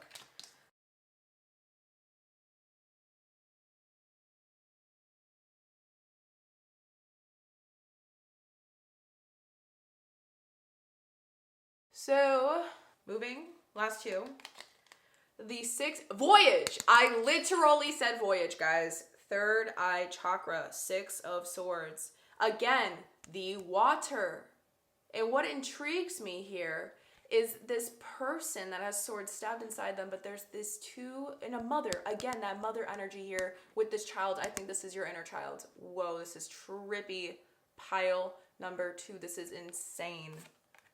Yes. Okay, lastly. 4 of Wands again.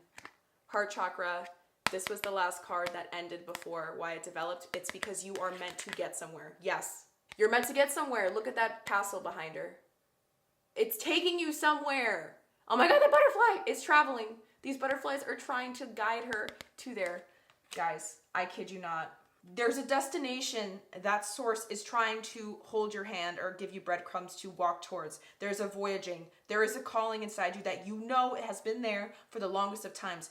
You are meant to stand up to the call. Take it. Accept it. Write down what that feeling, that nudge has been that's been messing with you for a while. Because I feel like there's something here that is dying to like speak up. And I don't know if there's like a business idea. There's something that's trying to come to fruition. And it's in you. It's been underneath the surface of things. And I feel like it'll continue to get clear once you start being brutally honest with yourself on where this wound is and take action to heal that wound. If you don't know where to start, literally check out my channel, because my YouTube channel is all about this. Everything that we're diving into, a facilitator for deep healing, that's me. Do it, okay? I'm trying to help you guys level up. I feel like this could not be an even clearer message, because everything in this reading so far, kid you not, is all about this healing journey, okay? You are meant to level the F up, pile number 2. This role came into your life because Source knew that you were strong enough to stand up to the call. The responsibility, the pressure that this role energy takes and puts onto somebody is a lot. It's overwhelming, but you're still here standing. The only thing that right now, this role isn't fully developed. It's not aligned with the true authentic you that is going to allow your soul mission, I guess, to fully evolve in this lifetime. There's still a lot of refinement that needs to happen.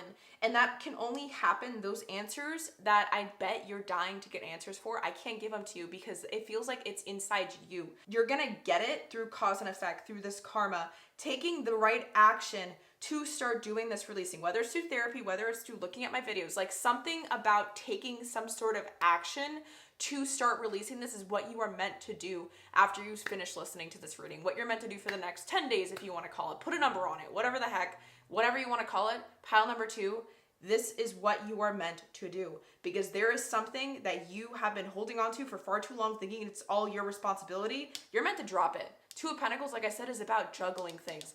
Do you see this person juggling things? No, she dropped it. She's staring out into the ocean because she is ready. She knows it's time to go, because she knows that this person that's being stabbed in conjunction with the 6 of Swords, it isn't her. She only thinks this is the thing that's stopping her. She keeps thinking that there's limits in front of her, but these are self-imposed because of the trauma that you have gone through, because of what this wounded version of you keeps thinking and seeing as your present. But that is a story, an old story that has an expiration date on it, and it's past due, honey. This is not you anymore. Source has been trying to get you to listen to their call, but it's here now and you are meant to listen. My beautiful pile number 2. Whoa, this was an intense, huge reading. All right, so to finish it up, I know this was crazy. I honestly am speechless. I don't even know what else to say. That's it. Let us see though, the final messages that Source wants you to walk away from this reading with, because I do feel like there's still some things, and it's like on the tip of my tongue, but I can't channel it yet. So I actually created these cute little slips of paper. I wrote them down, took my sweet time with them while I was recovering from my wisdom tooth extraction. And I put so much love and heart into these. I feel like this one came out for a reason, so I'm gonna take it. I wanna see which additional messages that Source really wants you to walk away with. Pile number 2. So let us see if there's anything else here. We have, what, 5 little papers? All right, so beautiful souls, let us see the little slips that wanted to come through. And we also have my Spirit Animal Oracle deck to see any messages from Source that wants to come through in the shape of animal medicine, as well as my Soul Truth self-awareness card. So we're going to be using all of this to finish up your reading for today. My beautiful, beautiful souls. All right. So how do I want to do this? Let's look at the slips first because I feel called to do that. Okay. Oh my God. Yes, vision, because it's true. Oh my God, I'm tripping. Okay, ready? You're not behind. You're just early to a timeline that hasn't fully downloaded yet. That's why there's a nudge. That's why there's a feeling. And it won't get developed until you allow yourself to do the residual stuff. There's stuff that you got to go back for, okay? And once you clear up those loose ends, I guess if that makes sense, release all those skeletons in the closet, metaphorically, you're going to get the download. That's the karma. That's the good karma. That's the outcome that you'll gain. That's the rewards you'll reap once you heal this and take the action. Crazy. Next up, we have, oh my gosh, guys, I kid you not. The alignment is insane. Every time you catch yourself obsessing, ask, what part of me is still looking for control? Every time you catch yourself obsessing, ask, what part of me is still looking for control? I'm gonna let that sit on its own. Okay, third one. It says, in moments of uncertainty, breathe in, trust, and breathe out, surrender. Repeat it until your body softens. Trust, surrender. I did it myself because I was like, I want to see how it feels. This is so beautiful, the alignment, pile number 2. I feel so blessed to have done this reading for you guys. Oh my God, again with control. Your relationship with control is louder than your relationship with trust right now. That's why everything feels like pressure. Nothing can land while you're micromanaging the process.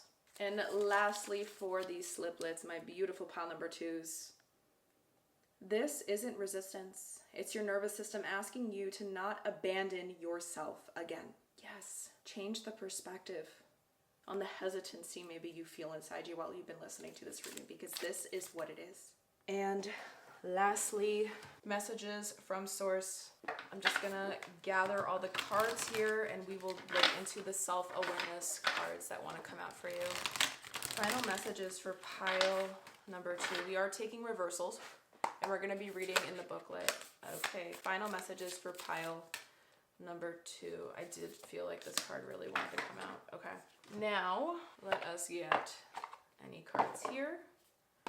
Maybe this will be messages that Source wants you to sit with. Let's see what comes through. Final messages for pile number 2. Final messages for pile number 2. Did you want to come out? Allow it to come out, Source. Final messages for pile number 2. Okay, I have 2 that want to come out. All right, so the 2 self-awareness soul truth cards that wanted to come out for you, my beautiful pile number 2s, is, where can I create more space? Instead of filling yourself up with busy work and things to do, create more sacred space in your schedule, in your home, your mind, your lungs, and in your heart. Take time to just be. Yes, that's how healing can begin. Today's soul action. Do a clutter detox of your schedule, home, and innermost self. Make space. Clarity will come.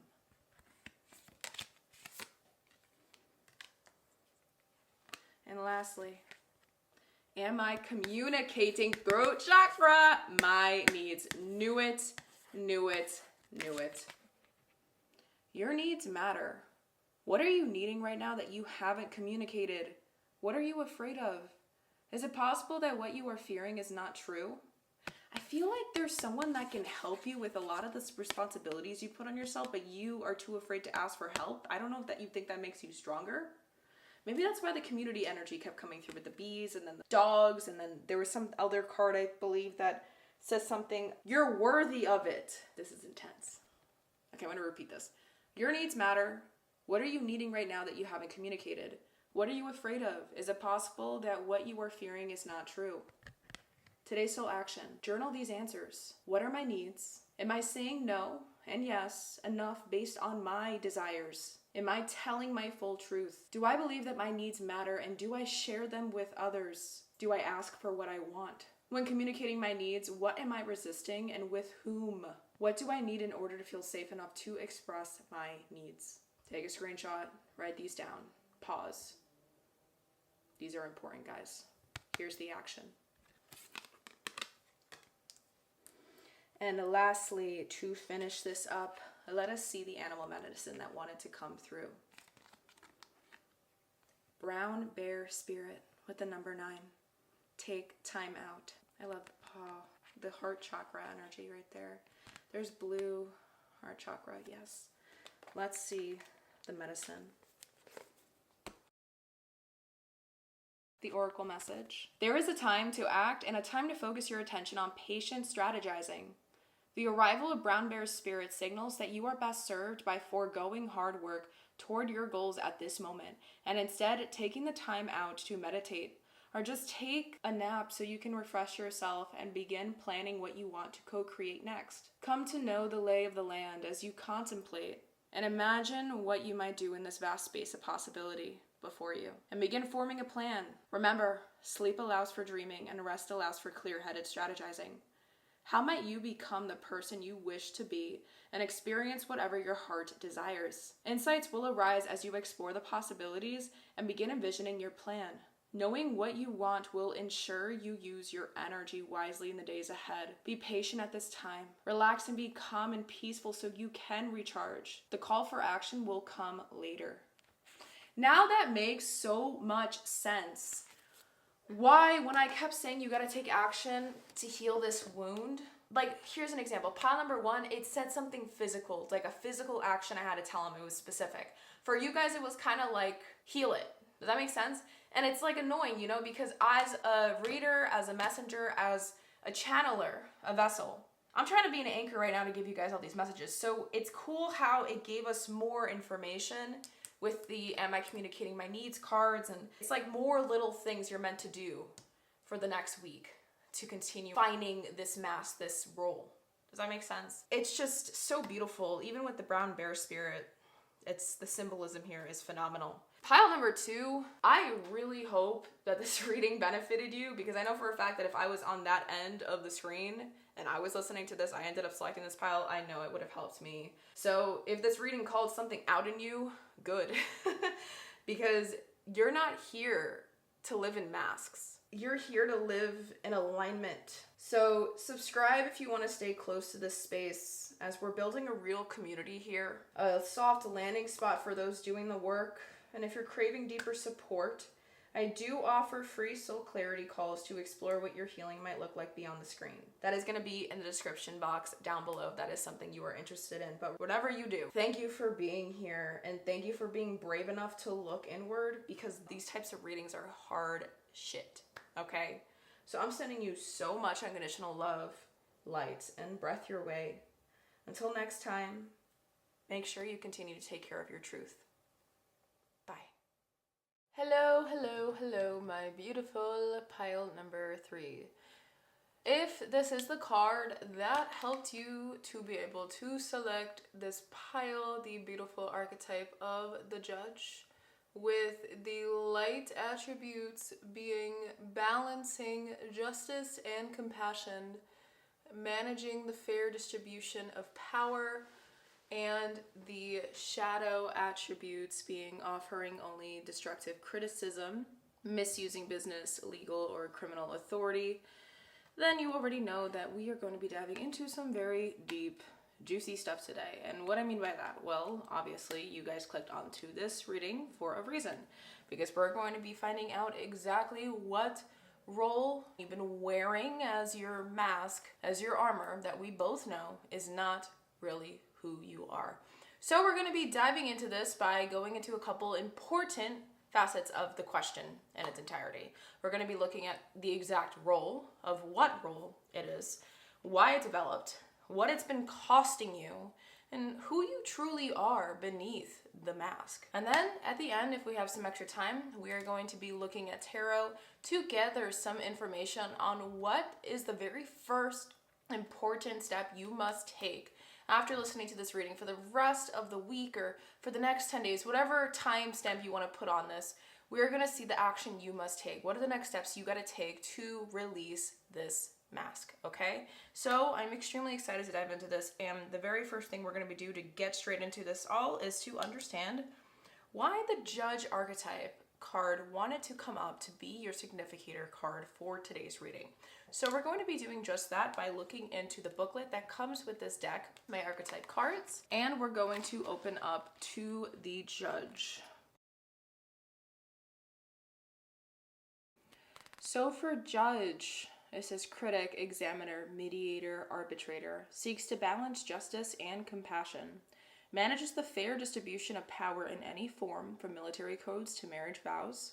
Shadow Judge manifests as destructive criticism, judging without compassion, as misuse of legal authority or threatening others through association with the law.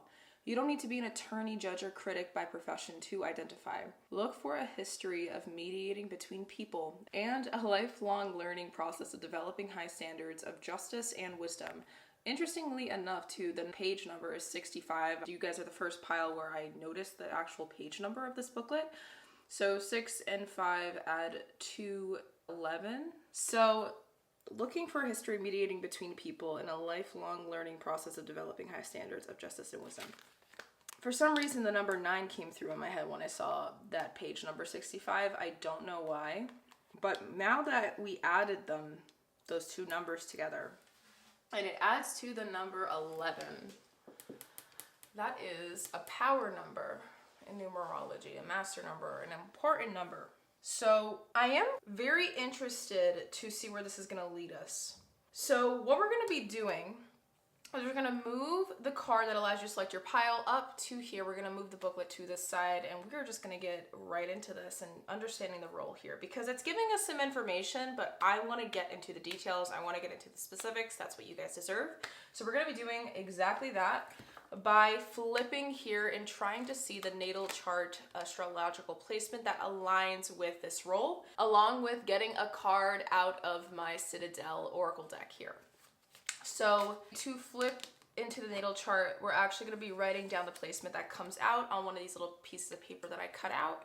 And I did end up intuitively selecting the color of the marker that I was going to use for every pile today. And you guys ended up being this like hot pink. I have a hot neon pink marker, but this one is more like a mix of rosy, blushy red. I don't know why this energy is coming through for you guys. Maybe it'll make more sense as we dive into it, but I think I'm starting to get sick, by the way. I just wanted to mention that if you guys hear me breathing weird. But with this energy, for some reason I heard the word certainty or superiority that came through. Don't know what that means. I just wanted to state it. There's this weird energy of that coming through. Maybe that has to do with your character, what this role does to you. There's some ego in the mix, guys. I'm not gonna lie. It feels like there is this... Now the word prudence, I don't even know what that word means. What does that word mean? I need to look it up. This is gonna bother me, because I think that word might be important for you guys. Prudence is the ability to govern and discipline oneself by the use of reason. Cautiousness. So, good judgment, I guess. So I think there's a reason why that word wanted to come up so strongly, and I got to the point where I really needed to look it up. And it's like you think that you are prudent with this role to some degree. Let us plug everything together here and get some more detail, more specific. So what is the role that pile number 3 has been performing that isn't really who they are? Okay, so we have Moon in Scorpio coming up with the keyword being power in the 8th house. The Moon is the suit of security. Scorpio is about self-control. Oh, so like prudence and regeneration. Oh, self-control is kind of like prudence. That's what I read. Interesting. Okay, let's read the depiction of the meaning of this imagery here. Above, a stone gateway indicates a feminine power, and behind, black hills represent challenge and ambition. The sun and moon unite. Below, a woman lies dreaming. Moon and Scorpio. Sorry, so I wanted to read this because I feel like it's going to give us some insight. This was the first time that I felt called to read this little portion, but for you guys, I feel like there's something important here. Moon Scorpio people have very strong feelings and form lasting emotional attachments. Intensely loyal they are, however, susceptible to brooding jealousy and strong emotional outbursts. The moon is traditionally in its fall in Scorpio, and so this is not a sign in which emotions are freely expressed. Often, an immense conservation of emotional energy is released in an intense and extreme manner. People with this combination can hold a grudge longer than most, but find no sacrifice too great for a loved one. Moon Scorpios can at times be overwhelmed by intense emotional reactions and an almost psychic sensitivity to others. These qualities are helpful in developing an aptitude for healing and counseling. Certainly, with all this emotional energy, Moon Scorpios find some kind of work helping the less fortunate fulfilling. Family matters are rarely smooth for people with this aspect, often involving seemingly causeless separations. Okay, I feel like there's a reason why I wanted to stop there. You think you are in the right about something. That's like the first thing that's coming through, guys, because that word certainty, superiority, and then prudence came through. You 100% believe that you are in the right about something, and that's something to do with this role that you're wearing. Is this, I don't want to say it because I don't think that's who you guys really are, but I'm feeling this energy of someone's like, I'm better than you, like whatever. I don't know if that makes sense. I don't think that's you though, for real. Moon in Scorpio in the 8th house with the keyword, what was it? Power. Ego is a powerful thing. A judge is a powerful being. Okay, very curious to see the Citadel card that wants to come out now. Let us definitely take a look and continue plugging in the pieces. What role is pile number 3 playing that isn't even who they are? What role has pile number 3 been performing that isn't really who they are? Okay, we got 2 cards that came out. First pile to have to do that today. So we got 2 cards. The first card that came up is the Chiromancer with delivering news and collaboration. Delivering news. Announcing something. There's definitely people mixed into this, which is why this role is here. This role was put into play because there's another person involved in regards to why it developed even in the first place. And then lastly, we have the Cartographer, a crossroads and exploration, but it came up in reverse. A crossroads. It came up in reverse. I feel like you guys are just so set. This role is something that is just like kind of fixated, or they have a fixed mindset. The role that you're playing right now, pile number 3, it's making you have this mindset. It's like kind of making you feel like you already know everything. There's nothing else to explore about the situation. Like there's nothing here. You already know everything there is to know, and what's said is said, what's done is done. And you think that it's serving you because it's so cutthroat, but like it's actually keeping you from being able to fully move past this thing. Like it's keeping you in some weird stagnant energy. By embodying this role and continuing to perform it, it keeps you in this weird state of stagnancy. And oh, I just realized, managing the fair distribution of power, and then Moon in Scorpio with the word power. We need to understand why this developed. I think this is going to help us understand everything, because I'm like really trying to understand it all. And it just feels as if there's this feeling of superiority that keeps coming through. And I need to understand why it developed to get into more detail. So let us get my Unveiled Tarot deck out and we will dive into this together. All right, so why did this role develop within pile number 3?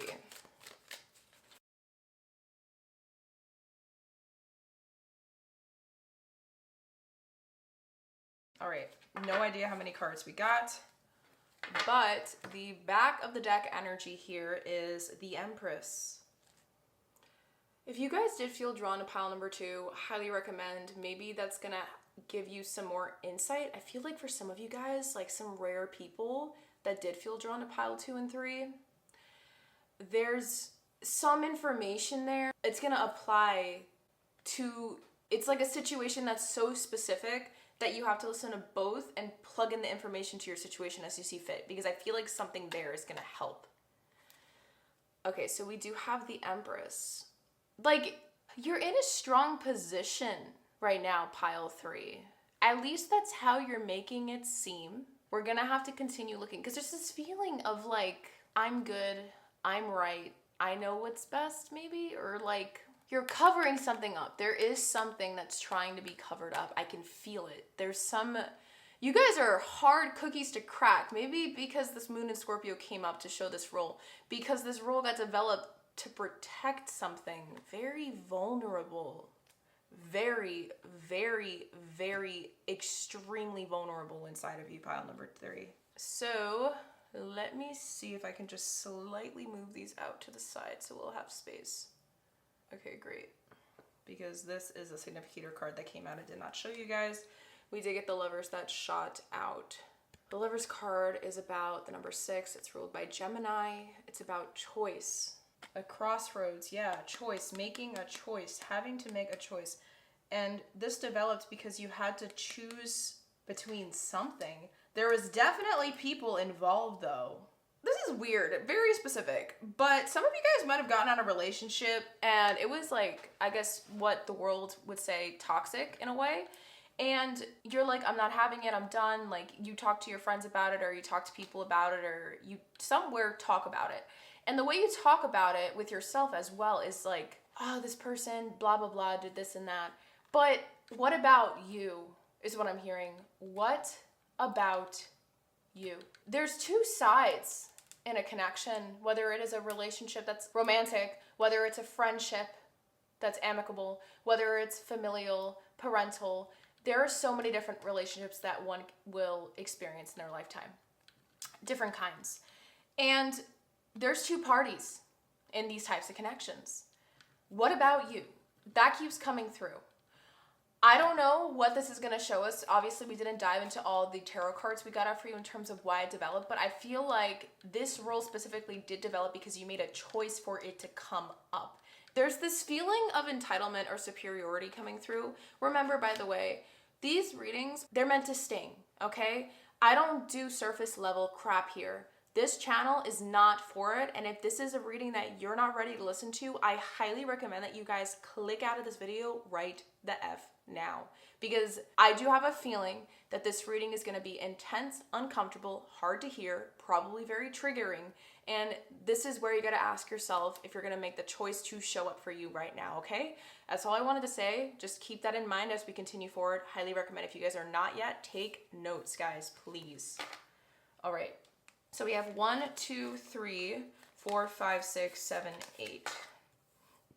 The first card that wanted to come out is the 7 of Pentacles. Interesting. There's this feeling of like annoyance, like fed up. You've been waiting for something to grow for a very long time and you're like, where the hell is it gonna take? How long is it gonna take? Where is this gonna take me? Let's continue. Next up, we have the Star coming up. But you held out hope for a very long time. Next up, the Justice card. Judge and Justice, interesting. 11. Oh, that's trippy. Guys, remember at the beginning, I said to you when I looked at the page number, it was the number 11. The Justice card is a number 11, and you got the Judge. There's a reason for this, okay? Let's keep that in mind as we continue to look at the rest of your tarot. We have the 8 of Cups. Yep, knew it. There was something you are not waiting around for anymore, and this role got awakened. It got developed because you had to put your foot down, or there was something about like, I can't do XYZ anymore. I gotta choose me now. But there's still something that isn't being looked at? It's interesting. It's showing me the why, but we already talked about it. It's just validating it. There was something you had to walk away from. You chose yourself. You did have to make a decision. You put you first, but you didn't put you first in the right way. You put you first in the way of protecting your energy. Cool. That's what the world is always about, right? But have you chosen yourself to the point where you asked yourself, why did it end up becoming this way? What could I have done to be better? What could I have done? How can I reflect on this in a way that will help me be able to grow and better myself and evolve and ascend and continue to develop in my own personal development journey? Because I don't think there has been a opportunity to be able to fully do that to the fullest extent, because it's hard to admit it. I don't know. There's this weird feeling of ego here. It's not your fault. Pile number 3, I need to make it clear. When I talk about ego is what helps us live and have the human experience. But sometimes when we are living in the human experience and we're fully immersed in it, we forget that the ego is completely separate of us, of our soul, of our energy, of our essence. It's just here to help us be human and have the human experience. Does that make sense? So, because of that, you're so entangled in this story that happened that you're not reading between the lines enough to allow you to be able to let this judge guard roll down and really be vulnerable and get real with yourself. Because I feel like there's still some revelation, like, you know, the judgment card in tarot, it feels like you're meant to have that moment, but it hasn't been able to happen yet. That's just something that's coming through. Let's look at the last 4 cards and see what else they have to reveal to us. Next up, we have the Knight of Swords. Yes, like, you did speak your truth. It did develop. You had to be cutthroat. Like, I understand why the role came. It came so you can put you first. Like, I need to validate that. I don't want you guys to listen to be like, how could you say this? You don't know what I went through. Like, I need you to understand that. I send you love. Next up, 6 of Cups. Yes.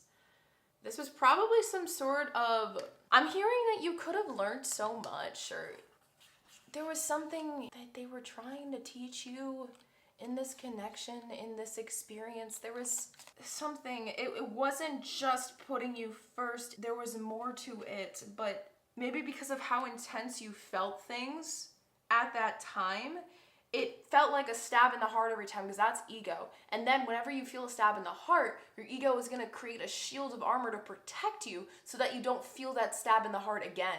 But instead of asking how to look into the stab in the heart feeling or question it, explore it, ask why it happened in the first place, you kind of instead just created a blockade to navigate it or ever access it again.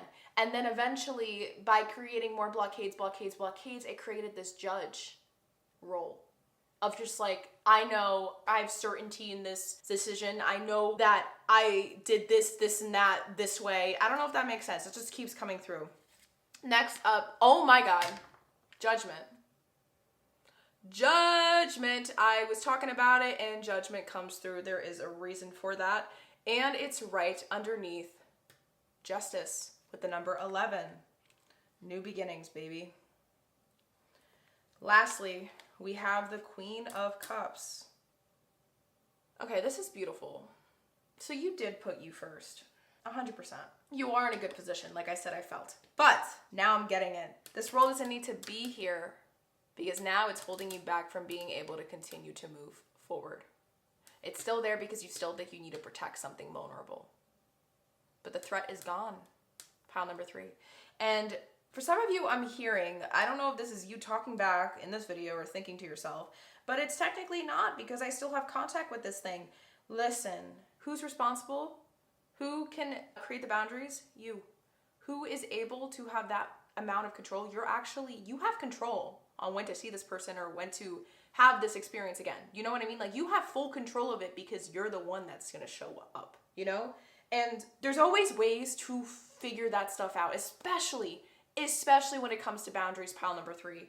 And I can see that this happened because it was necessary, it was essential, but now it's just holding you back. So let us see now what this role has been costing you. So what has this roll been costing pile number 3? Okay, we got one card coming out. Back of the deck wanted to show up. Interesting. We have prosperity with the number 3. Empress energy is coming out again. And it says, as this tree grows so strong, so fine, so may I prosper from the universal divine. Guys, as this tree grows so strong, so fine, so may I prosper from the universal divine. How do you let a tree grow this strong? You got to make it rooted. You got to nourish it from the inside out, and it will develop in time. It's costing you the ability to really show up for you right now to go get exactly what you want in this life. There's something here that you've been wanting, that you deeply desire, and you can't get it until you start showing up for you and be brutally honest with yourself. There's something here about making a confession to yourself, not in like some biblical way or religious way. I don't know. It feels like you guys have a confession to make towards yourself. I don't know what it is. I think that's something that only you guys will know what I'm referring to, pile number 3. And let us see the other card that wanted to come up. We have magical powers. Oh, beautiful phoenix rising. I weave and clear. I cast and know magic secrets to me now show. A phoenix rising from the ashes. Yes, you're holding yourself, and this number 6 came through. 6, 6, 6. And then we have 3s, 2 3s adding to 6. So the number 6 might be of importance to you. I highly recommend that you guys look up the meaning of like what it means to see 6, because I feel like there's a message for you guys in that meaning. I didn't ask any of the other piles to look that up, but for you guys, I feel like it's important. I believe that there is something here that's costing you. It's costing you your ability to continue to move and grow. There is something in you that's trying to rise, and it is extremely powerful, pile number 3. But the phoenix can't rise from the ashes if it doesn't get up. And because this energy is still here in your psyche, in your subconscious, because this is the moon in Scorpio, not the sun, you must release it to continue to move forward and go follow your soul's purpose. Because you did put you first. You put you first for the right reasons. And you did have hope. And I'm sorry that this didn't work out the way you hoped it would. Judgment. That's so funny. I said judgment before. There is an awakening. There's a revelation. I know you've been trying to protect your peace. It's just, this rule developed because it was trying to protect your peace. I don't know why there's this feeling of you needing to explore further. Source doesn't want you to be hard on yourself. It's more like Source just wants you to ask some final questions, some self-reflective questions, so that you can wrap up this part of your life and go start that new chapter. Okay, let's get some more cards to get some more understanding on what else this roll has been costing you. So what has this roll been costing pile number 3?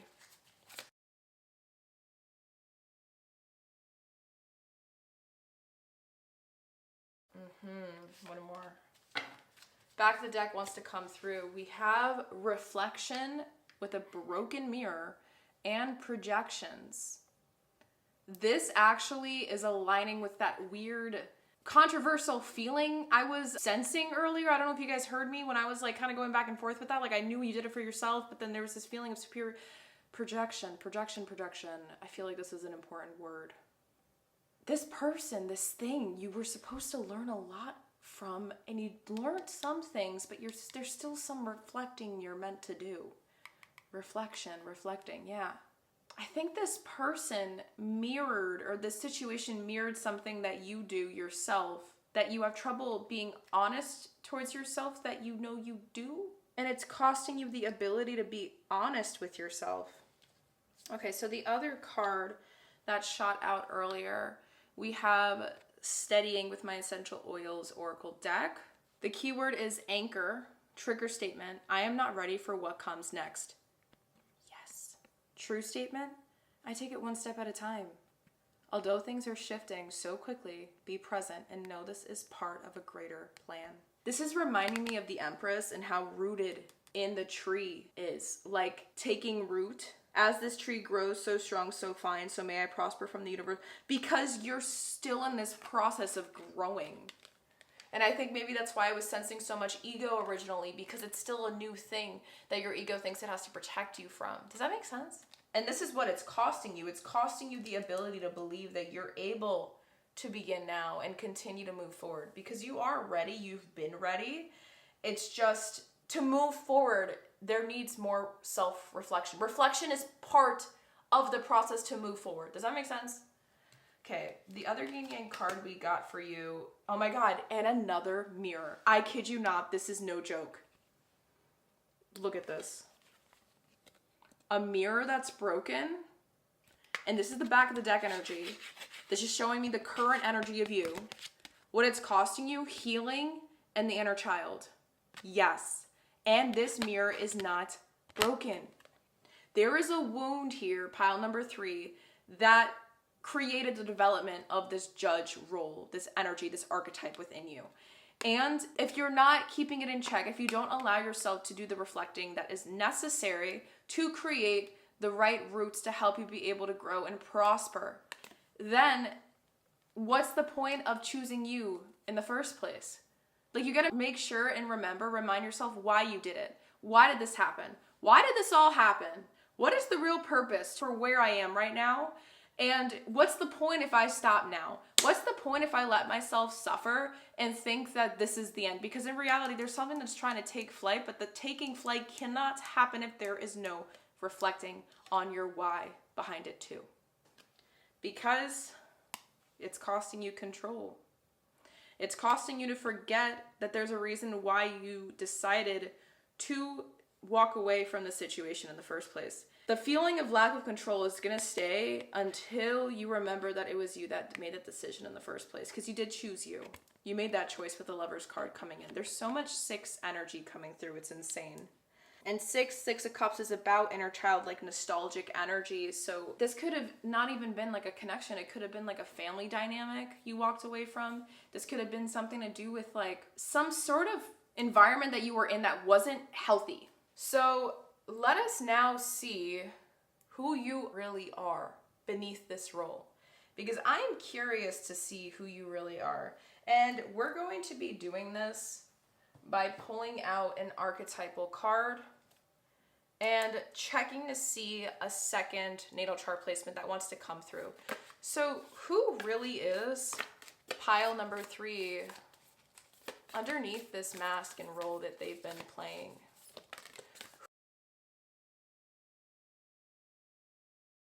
So we have Alethea coming through as the archetype here.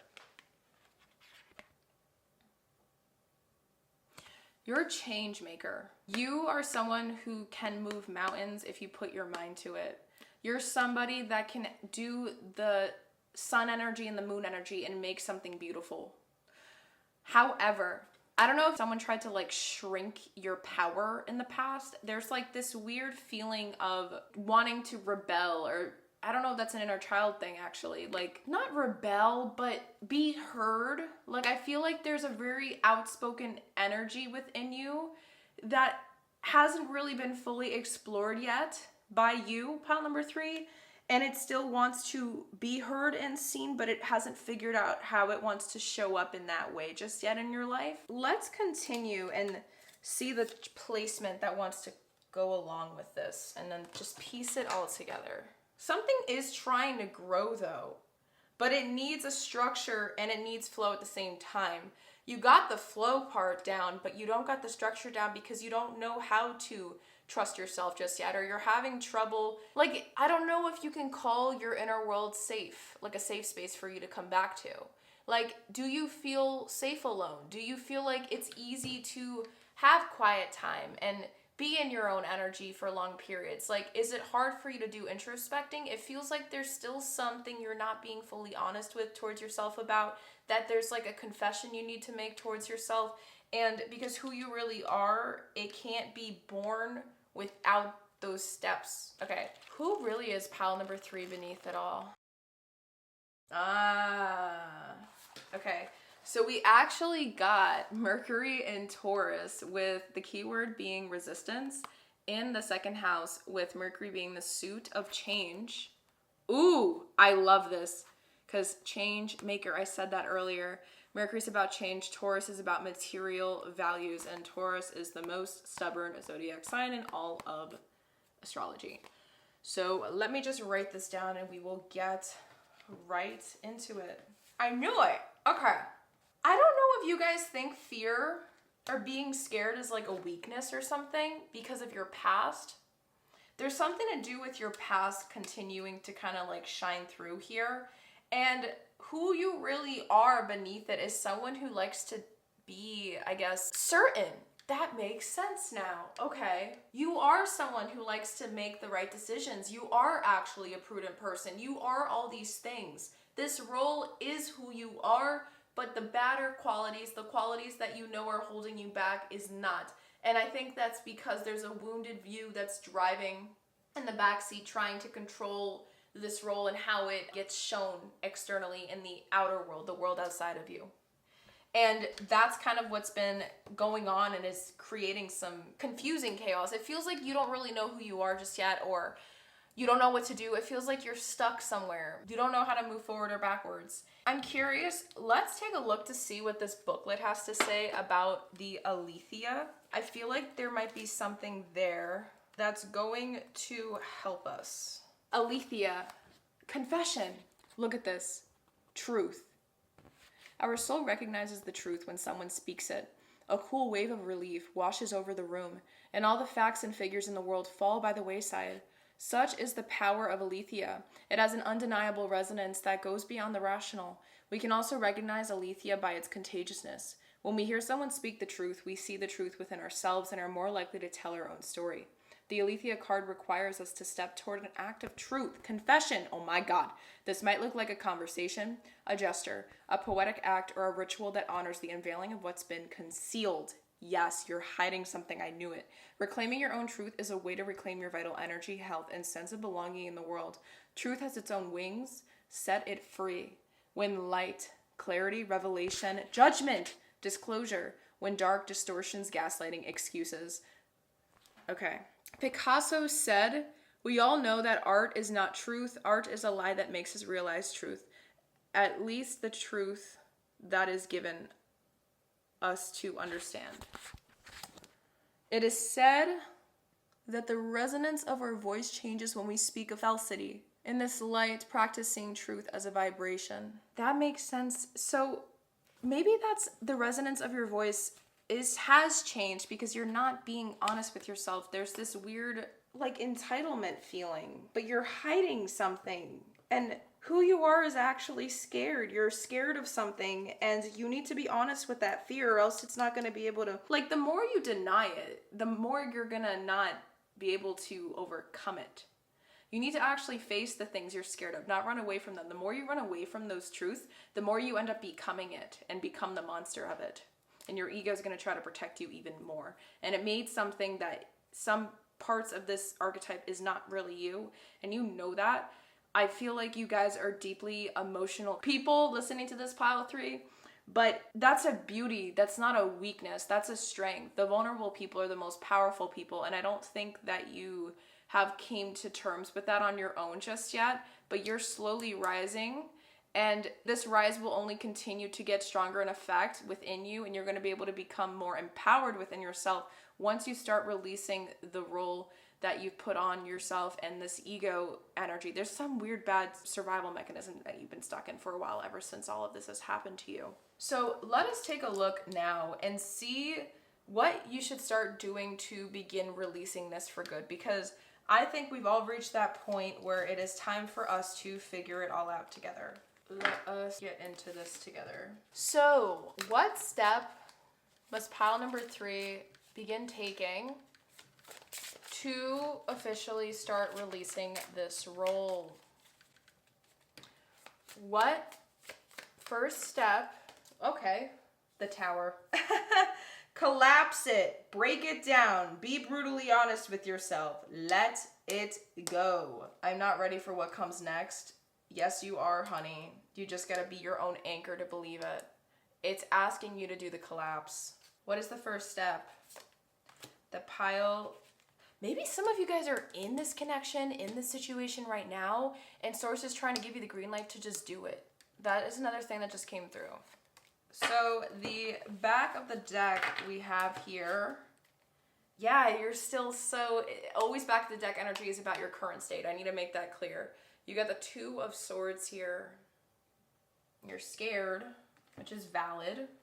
You don't want to make the wrong move. Prudence, that energy of prudence keeps coming through. Okay, let's count. 1, 2, 3, 4, 5, 6, 7, 8, 9. This card wanted to be a signifier. We're going to place it here. I feel like there's a reason why this wants to be in the middle. We're going to leave it there as such. We have the Six of Pentacles. Didn't I say 6 kept coming through like crazy? We have 6 coming up again. There's got to be a huge reason why that 6 keeps coming through. Oh, and I just realized this is number 16. 6. Okay, so the first card in terms of the first step you can take. This is something about you doing something, taking an action. It's something to do with like taking your energy back or taking something back or breaking some sort of like soul contract. Maybe you're in a karmic connection of some kind. First card is the Ace of Pentacles. You do have the opportunity, and it is something you got to do that's physical. The first step that's coming through that you should do or focus on after this reading, after this video, is something physical, a physical step. They're asking you to do something physical. So let's keep that in mind. Physical. Next up, we have the Four of Cups. We have the Nine of Wands. The Ace of Cups.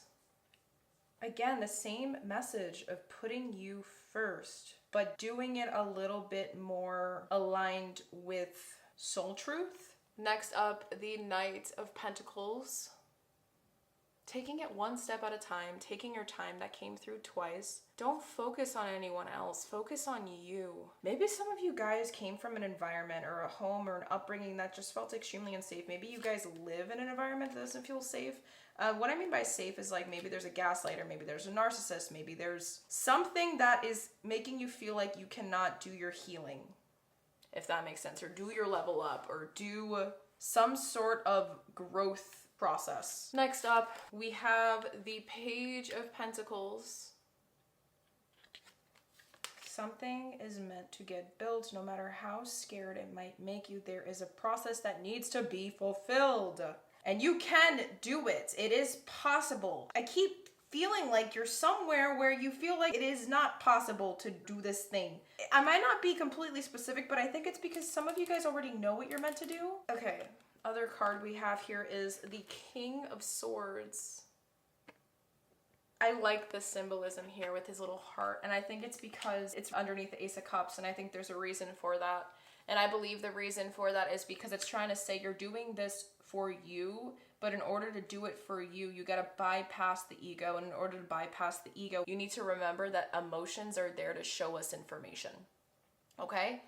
Once you start to understand that they're just there to give you information, they're not there for you to become fully immersed in them and let yourself drown in them, that is when you'll be able to do a little bit of a mind shift or shift in perspective, so that when feelings do come up about the situation or about how the situation makes you feel now, ask yourself, why is this feeling coming up, and write it down. Do some reflecting in that regard and try to explore those feelings logically. Look at it from a logical sense.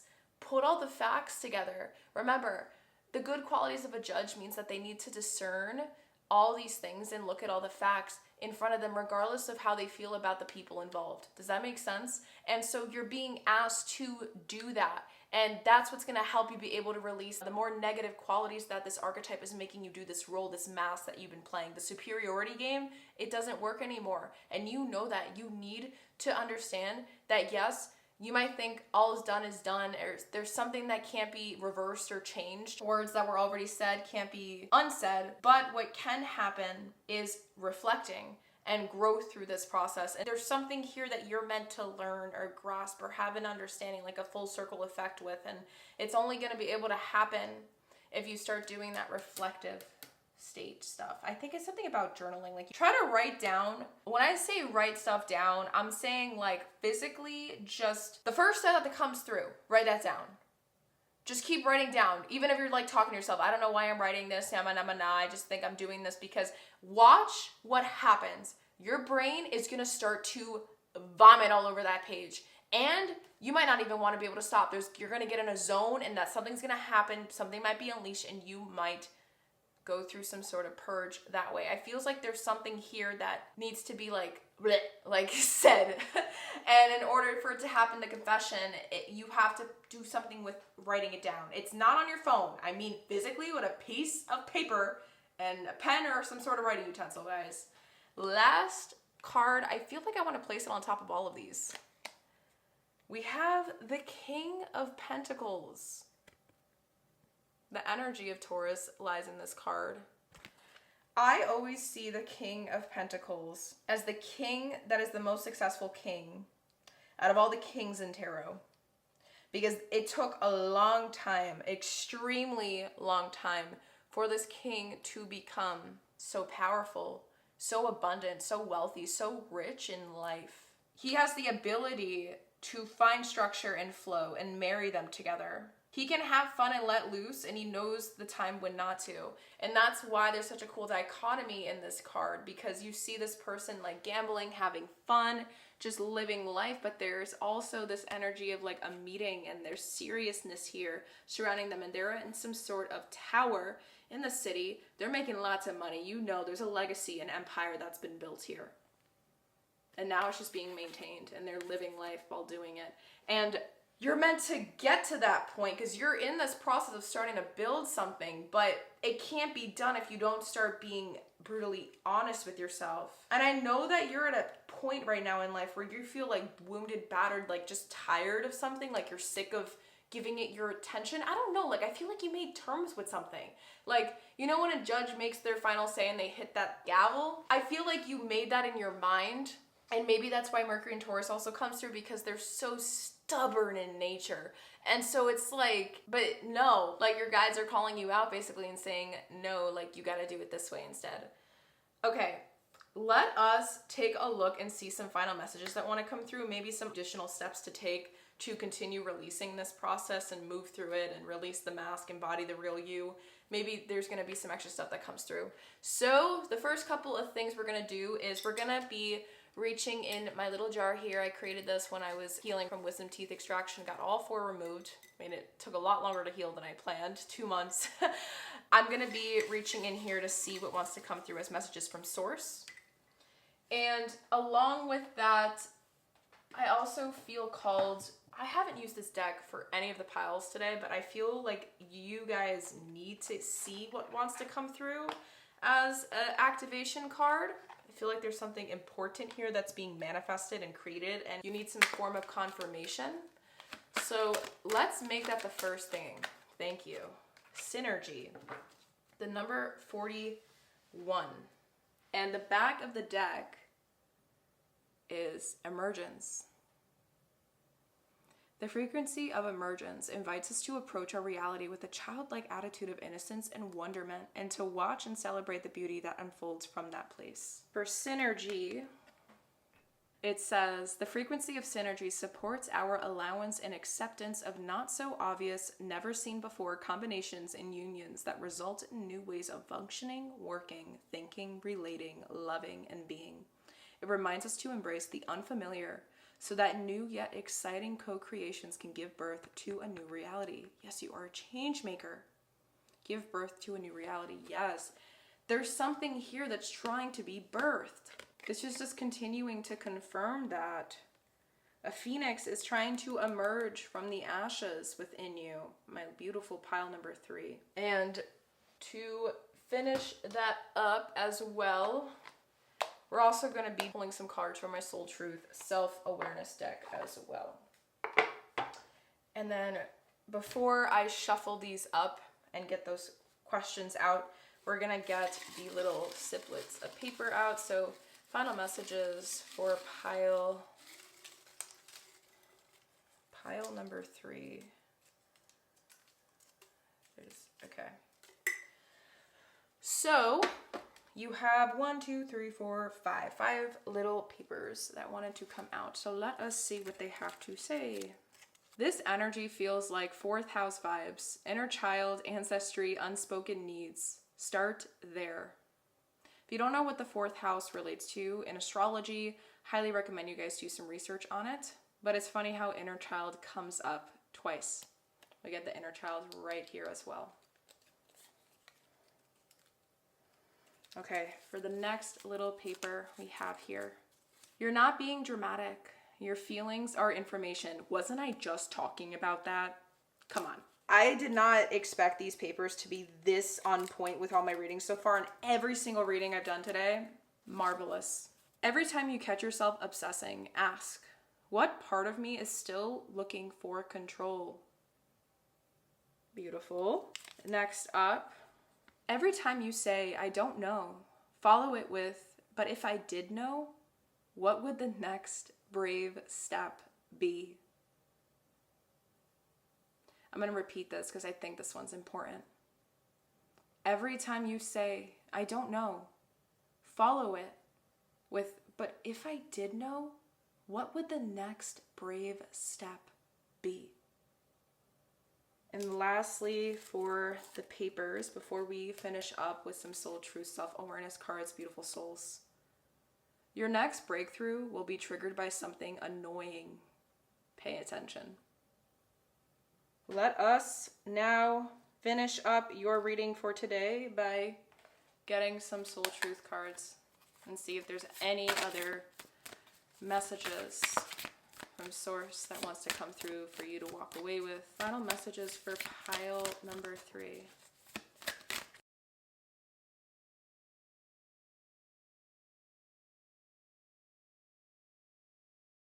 So, the first soul awareness card.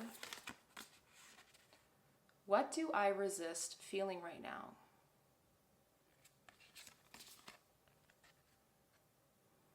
We have to feel it to heal it. In order to let go of pain, we first have to honor its existence. Emotions are like waves. Some are soft, some are fierce, some are layered, and some will sweep you off your feet. When we allow ourselves to feel it all, we can then release what no longer serves us. Today's soul action. Allow yourself to feel this wave.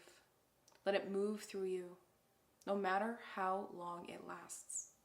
Then release it back into the ocean. Feel it, heal it. Enjoy the sweet freedom within your soul.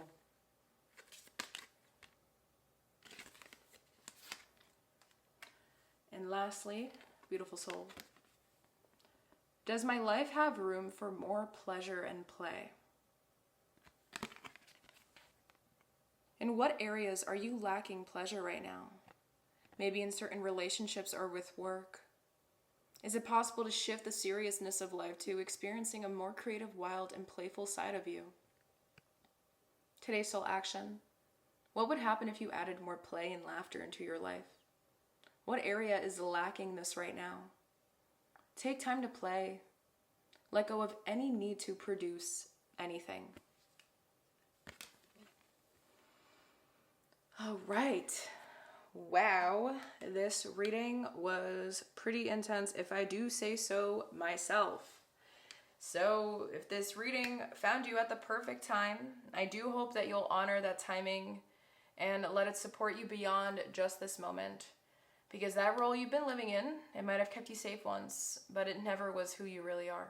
So let this reading be the beginning of a slow unraveling, one you don't have to do alone, because you can subscribe if you want to keep walking this journey with me. And if you're looking for a space to explore that more deeply, I do and have recently started to offer free one-on-one soul clarity calls.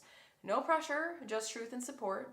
And you can absolutely find that in the link of my description box down below. But whatever you end up doing from here on out, beautiful, beautiful soul, pile number 3, I thank you from the bottom of my heart and soul for allowing me to do this reading with you and for you, because I know these types of readings can be very intense and very uncomfortable. But I want you to know that if you're still here and still listening, you are a freaking superhero. I'm sending you so much unconditional love as you start peeling off what's not yours. And hopefully I'll see you in my next readings to come and whenever you're ready for the next layer of you. Goodbye.